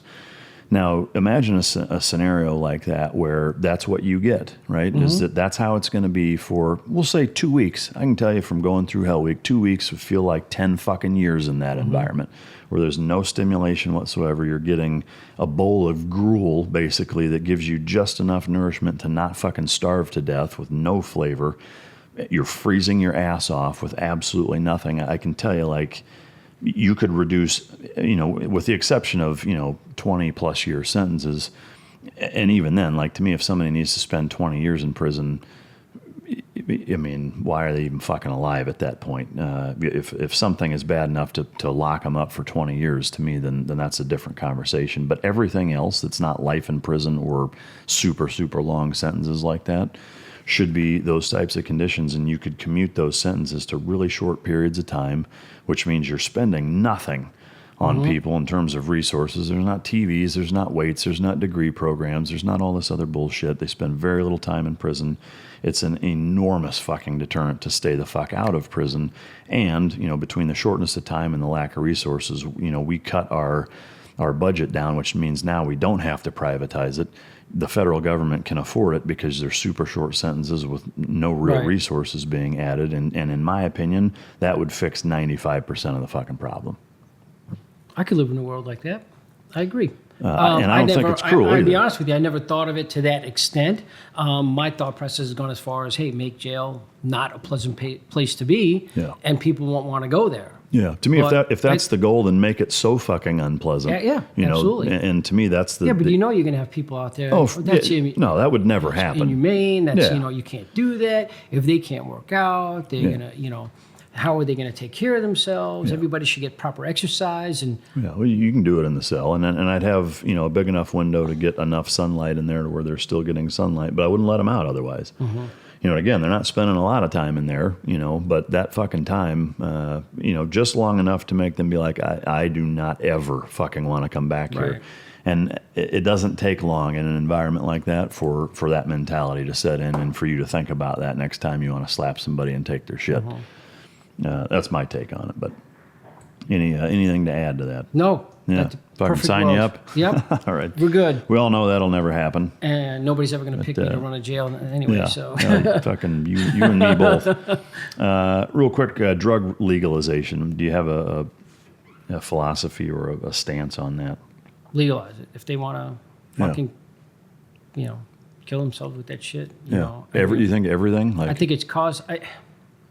How do you, again, now you talk about discretion. I mean, how do you pick and choose what, is this legal or is that legal? Yeah. It's like, how do you pick and choose? I mean, yeah. look, they're going to, just like weapons, they're going to get their shit that they want. Yeah. I mean, no matter what. Yeah. I found it amazing. They gave me a prescription for a while for acne. And I've fucking had to sign my life away on this thing. And I had to swear that I'd come in every day to get my, blood pressure checked. Or every month when I renewed my prescription, I had to get my blood pressure checked. I had to get, blood drawn and all this stuff to see if it was causing an effect on my body. Fucking acne medication. Yeah. But yet you could go in the doctor and say, hey, I need some Oxycontin. Yeah. And you're getting that shit. I'm like, why do I have to do this for freaking acne? I'm like, is this addictive? No. Yeah. The only thing it does could possibly cause birth defects. That's it. So, but I got to sign my life away for this. But anybody can walk in and get, whatever drugs that they want. I mean, look, if they're going to get drugs, they're going to get the drugs. Yeah. I think that causes a lot of problems. Yeah. Making it illegal. Again, we're focusing our resources on something that's going to have it's self, regulating as far as that goes. Now, you've already started with cannabis, in a lot of the states, and what? I mean, how are you going to say that cannabis is worse than cocaine because of its addictive properties or because of what it does to people, how it changes them? Look, I've dealt with people on cocaine. I've dealt with people on cannabis. I'd rather deal with people on cannabis because they're like, hey, dude, whatever, man. You want to search me? Fine. You search me. What the fuck? I don't give a fuck, They don't give a shit, But somebody on coke, man, they want to fucking fight everybody, Yeah. So as from a law enforcement perspective, I'm like, who do I want to deal with? Yeah, I don't really want to deal with the guy on coke. I'd rather deal with the guy on weed, but you know what? I'm going to have to deal with him either way. So as far as legalization, you know what? Let them fuck themselves up. And see, to me, so I guess it's an interesting perspective, how loose you are on drugs, but, when it comes to guns, there's some stipulations. And I understand that you're far likely to be shot than, somebody beating you to death on cocaine. But having said that other side of the token of, so many beneficial uses for them in terms of how we employ them and homeowners do, landowners, et cetera, to me further reinforces a reason for guns being. Well, I think because of the drugs where they're harming themselves, they're going out and, killing themselves with it. They're not. Yeah. I guess I think of firearms. I guess I'm thinking in terms, when you say the firearms, I'm thinking in terms of the active shooter guy or the guy who's going to go commit the crimes or the guy who's going to commit a crime against law enforcement. Yeah. I guess I'm thinking in terms of that when I make that, I'm not making the parallel that, I'm okay with the drugs but not okay with the guns. I mean, I guess I'm not okay with the guns because the guy who's getting these illegally, who's going to use them for criminal activity, is going to use them against me, my brothers and sisters. They're going to use them against society.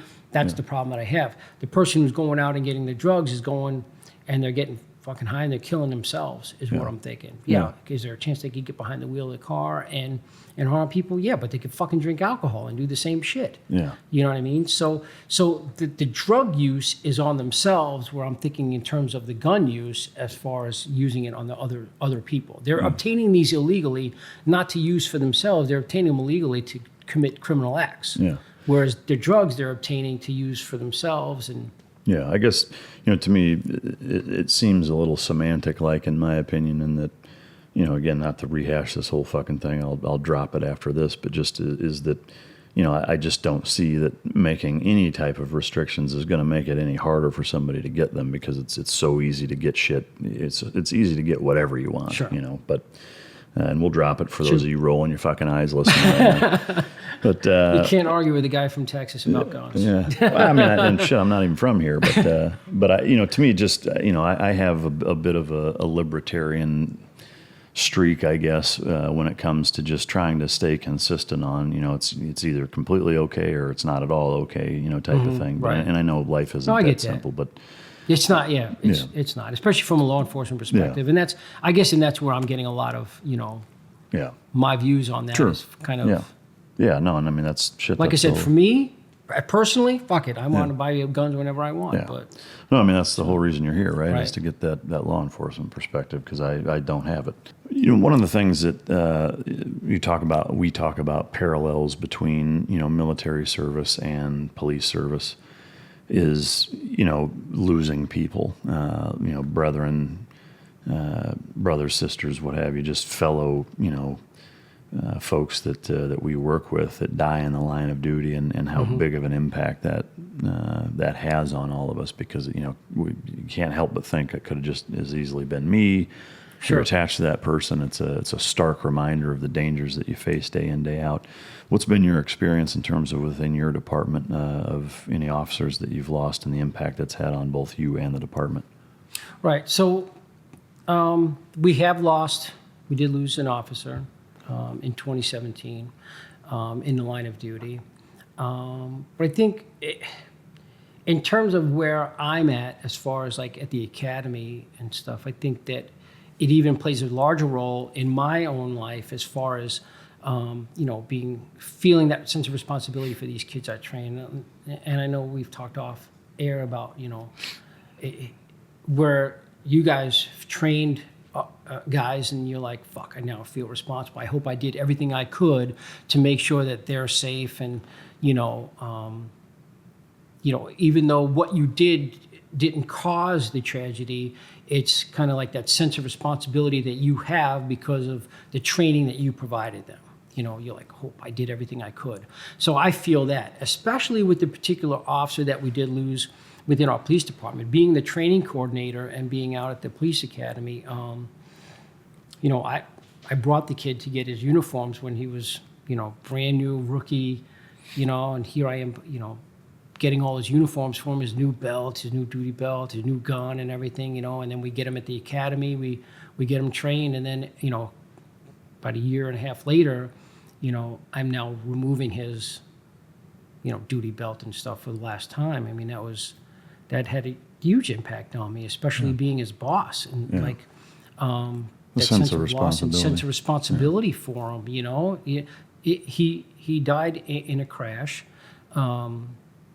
within our town. So, and we were all working. So we were the ones that responded out there, and not just for me, but for everybody that was there and everybody within our department. I mean, it had a huge effect on all of us. And was he chasing somebody, or was it just? He was responding to a call. Yeah. Yeah.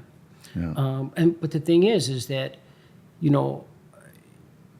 you say that parallel between the military and law enforcement. I mean, there is a huge parallel because, I think with society now, I mean, there's a little more awareness with regard to PTSD and that sense of loss and, people's feelings as being in combat and stuff. And I think people are more aware of that with the military, whereas it's not as prevalent with law enforcement. I don't think society thinks about that too much. I think, they just take us for what we are and think that we do what we do and we're fine. Yeah. But it's not just that with that loss. I mean, some of the calls that we go to, years ago we had a mom that sliced her daughter, a 4-year-old daughter, to death, and we had to respond to that and deal with that. I mean, so it's not even like being in combat where you have an enemy combatant that you're going after. You have no personal relationship to that person. You don't know anything about them. You're just terminating their life because they're attacking, because of what they stand for.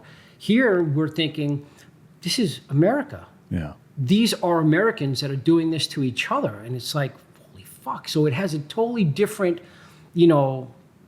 impact on us as far as that goes, as far as like what we're seeing day to day. And trust me, in my small town community, we still see a lot of that stuff, but not as much as some of your larger municipalities that get that on a day-to-day basis and having to deal with that, you know?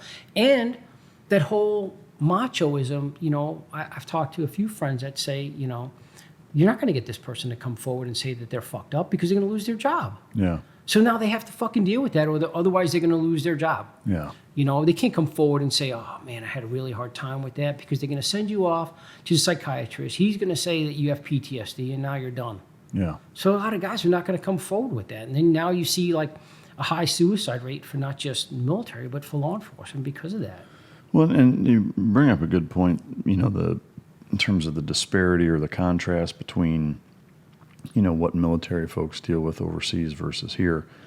And I think, you know, in just, I guess, thinking about or trying to reason why there's far fewer members of society, I think, that understand or believe or even think about police officers having PTSD with the stuff that they deal with is exactly like you said. It's because it's here in the United States.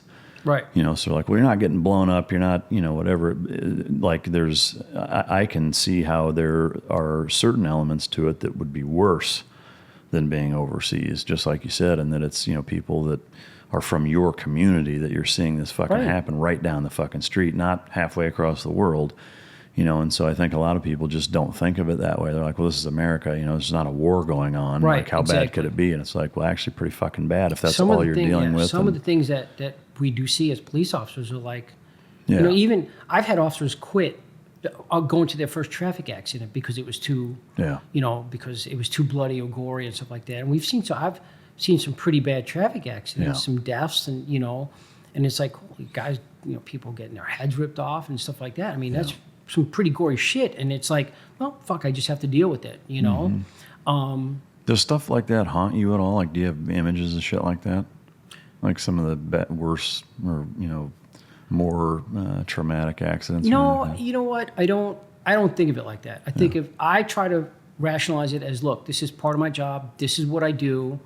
This is how it is. Yeah. You know what I mean? So I don't deal with that. Probably the toughest thing I had to deal with is, you know, the loss of our officer, Ray. Yeah. You know, and I'm always going to think about that, not just because, but I brought him in when he was a brand new guy and got him trained and, you know, got him up to speed. And then now he's on the street working for me. But because I was one of several officers that responded out there when the accident happened and saw that, you know, and like I said, I was the first one to put his duty belt on him. I was the last one to take his duty belt off. I mean, that has a huge impact on me, you know, as his boss. I mean, and you know what? I live with that. I go to work every day and I'm fine. You know, there's days where I think about it and I'm like, fuck, you know, what can I have done differently? But I don't let it distract me. I deal with it, you know, and, you know, I have the people that I work with that I consult with, you know, that I console with, you know, the guys and girls that I work with are awesome. And,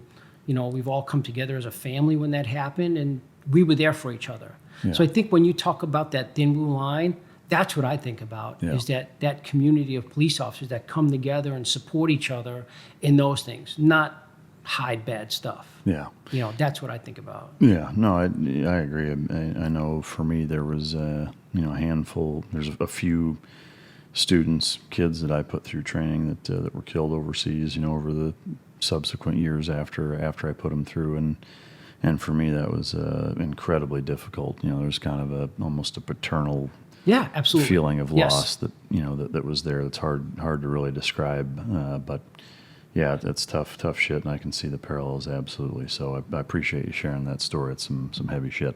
What do you think is the biggest issue facing police today?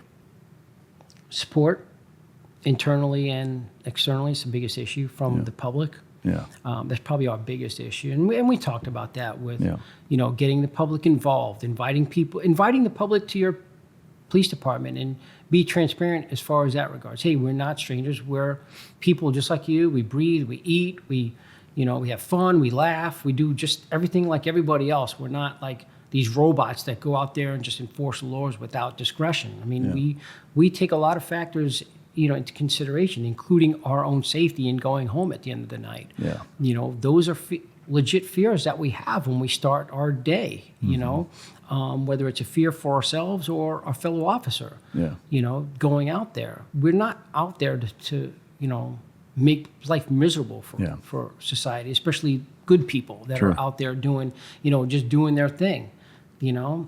I have a different perspective on kind of law enforcement as far as that goes. You know, I'd rather pull you over and bitch you out for doing something than actually writing you the ticket, you know. And most people would be like, you know, hey, you know, I appreciate that. I'd rather get chewed out than fucking pay a ticket, have it on my record, you know.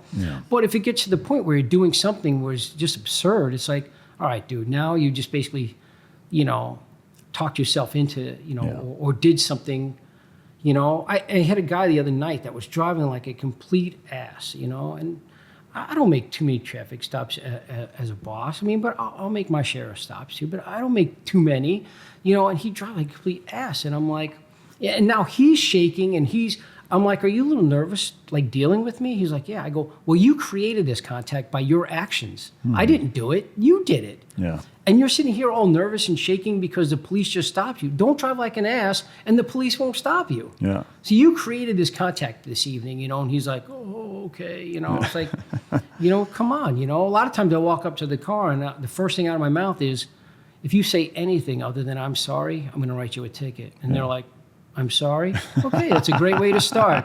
Let's go from there. Yeah. Right? Because right away people would think, oh, I got to come up with an excuse. I got to come up with a reason why, you know, I wasn't doing that. I wasn't speeding. Well, I stopped you for other things than just speeding, you know? So we hear all those things, you know? So if I say, hey, the first thing out of your mouth better be, I'm sorry. I'm sorry? Okay, good. Let's start with that. And let's talk about why I stopped you now. Yeah. Well, so I guess falling in line with that, then, if you could pinpoint just one thing, one takeaway for the listener of what you wish everyone who's not a cop knew. What it feels like to be in our shoes for a little bit. Yeah. Understand some of the things that we think about while we're on the street. You know, our partners, our families. You know, again, are we going home at the end of the day? Is this person that I just stopped going to harm me? You know, those are real fears that we face. You know, and hey, I get it. I signed up for this job. This is what, you know, like we talked about with the military guys, you know, this is what I expect. You know, I chose this life and I'm willing to live it, you know, but that doesn't make me not concerned, you know, or in fear of my life when I do make those certain stops, especially working midnights most of my career, you know, working in the dark. I mean, those are real fears, especially when you hear it going on in other municipalities. You know, this person got killed, that person got shot, this happened to that person. It's like, holy fuck, I hope that doesn't happen to me, you know? And, you know, and the thing is a lot of times we could take measures to protect ourselves, but there is a certain element of luck associated with it. You know, is today the day that, you know, so if I had an opportunity to place each person in my position for just a little bit to understand that, I think people would get a better perspective of what we do. Yeah. You know, like I said, I'm not always in the car out looking to hunt down the nice soccer mom or whoever who's abiding the law that just happens to be speeding a little bit, or you turn around for a second to smack your kid in the head for getting out of control and you swerved over in the in the lane and now you got the police hunting you down for improper lane use. I mean, that's not... I'm just glad it's improper lane use and not child abuse. Right. Yeah. No, it's okay if you smack your kid. Yeah, smack him. He probably had it coming. Yeah. It's when you do it over and over again as it becomes child abuse. That's all. Yeah. No, I love it. Really good discussions. I love the perspective that you bring. And again, I think it's important for people to hear these types of talks to get some good insight as to what it's like for, you know, somebody who's spent as many years as you have being a cop in a spillover area of a major, you know, pretty gnarly municipality such as Chicago, and it's very valuable and good stuff. So I appreciate you coming to the table with it. Do you do any type of speaking or you know, do you do any type of consulting, speaking, or expert witness or anything like that if people want to get a hold of you, can do so? Yeah, I have. I've done speaking, like I said, for use of force. Yeah. Like explaining to civilians, kind of like why police do what they do. I spoke to a group of very liberal Chicago folks who came out to our police academy and kind of wanted a better perspective of what the police do. And they were a rough crowd. I mean, they were, but we got through it, and I handled a lot of the questions that they asked, of course, a lot of them having to do with race, and, and we dealt with it. And I had a lot of, compliments regarding my explanation for why police officers use certain levels of force and why we do what we do. Yeah. So I do certain things like that. I don't do too much that I get paid for as far as speaking engagements. A lot of times they'll ask me, the funny thing is that Samantha's always like, Dad, you should like really brand yourself and kind of go out and do this and do that. I go, dude, I don't have the ass you have. I can't. It doesn't work for me. That's an honest dad answer right there. She's like, I can't do the branding that you do. That nobody's gonna pay me to wear a fucking American flag bikini. Right. Yeah. I can't. As much as we'd all love to see you in it. Right. Yeah. Well, I did threaten one time. I said, I'm going to start posting the same exact pictures you post in the same outfits and see how you feel awesome. when they say, "Hey, did you see your dad's post?" Yeah. But yeah, so I don't get paid a lot for that. Yeah. I mean, she's always like, "You should do more social media stuff, answer questions," and I don't. I mean, maybe I'd consider that later on down the road. I mean, but like I said, I'm just busy with the police academy and just my own law enforcement job. I have done expert witness testimony with. I did a case. My most recent case was a Chicago Police Department reached out to me, and it was an officer-involved shooting where they accidentally shot the store owner. Oh, really? Came out. He was getting robbed at gunpoint, and when the police pulled up, the bad guys dropped the guns and ran out. Yeah. He didn't know that the police arrived, reached down for one of the guns that were abandoned to go chasing after the bad guys, and as he stepped out with the firearm, CPD arrived, sees the guy running out. They know that they're responding to an armed robbery. They get out there, they see the guy standing there with the gun. They're like, "Drop the gun, drop the gun." He doesn't drop the gun right away, and Did they kill him? No. No. Okay. No. Yeah, man, that's They fucking shot up that store though. Yeah. Fucking everywhere. Some good training. Yeah. Some good marksmanship training. Yeah. But yeah, so I did a expert witness for that case, So if somebody does want to get a hold of you to have you come speak or do use of force stuff in their area or whatever, is there a method you want to put out there for people to get a hold of you? Yeah, they could contact me via email. It's sam.bonilla, 3, @gmail.com. Okay. They can always contact me there or, send me an email, whatever, Okay. Tell me that I'm way fucking off on my gun views or whatever. I don't give a fuck. Yeah, who knows, man? God knows I got what you'll tough get. skin. I don't give a shit. Whatever. Yeah. I can handle it. And and here's the thing. I'm not so fucking closed-minded that I'm like, these are my views and I would never change my way of thinking. I mean, I'm not. That's not me. There's, I'm pretty open, and I don't claim to know everything, and I'm fucking wrong sometimes too. So that's fine. Yeah. No, great shit. I really appreciate you making the trip out here, down here, and sharing all of your knowledge and experience with people and letting me badger you for a few hours. So that's all right. Thank you for doing it. Appreciate it very much. Once again, shout out to Origin Labs, maker of Jocko's products, as well as their own line of supplements, jiu-jitsu gis, jeans, and boots, as well as some other products coming down the pike here. Can't thank them enough, frankly. They do a fantastic job at supporting the Mic Drop podcast, and we are forever appreciative of that support and sponsorship. So thank you again to Origin Labs. Teamdog.pet. If you own a dog, go to teamdog.pet. That's my online training. It's more than affordable. If you own a dog, you should dedicate some of your time to bettering your understanding as to how your dog appreciates the world as well as learns in that world. So go to teamdog.pet. That's where all my products are for sale. Also links to where all of them are accessible. So last but certainly not least, you, the listener. I can't thank you guys enough for tuning in week after week. Sure appreciate all your support. Please continue to do so or choke yourself. And with that, I will end in, as always, until next time, this is Mic Drop.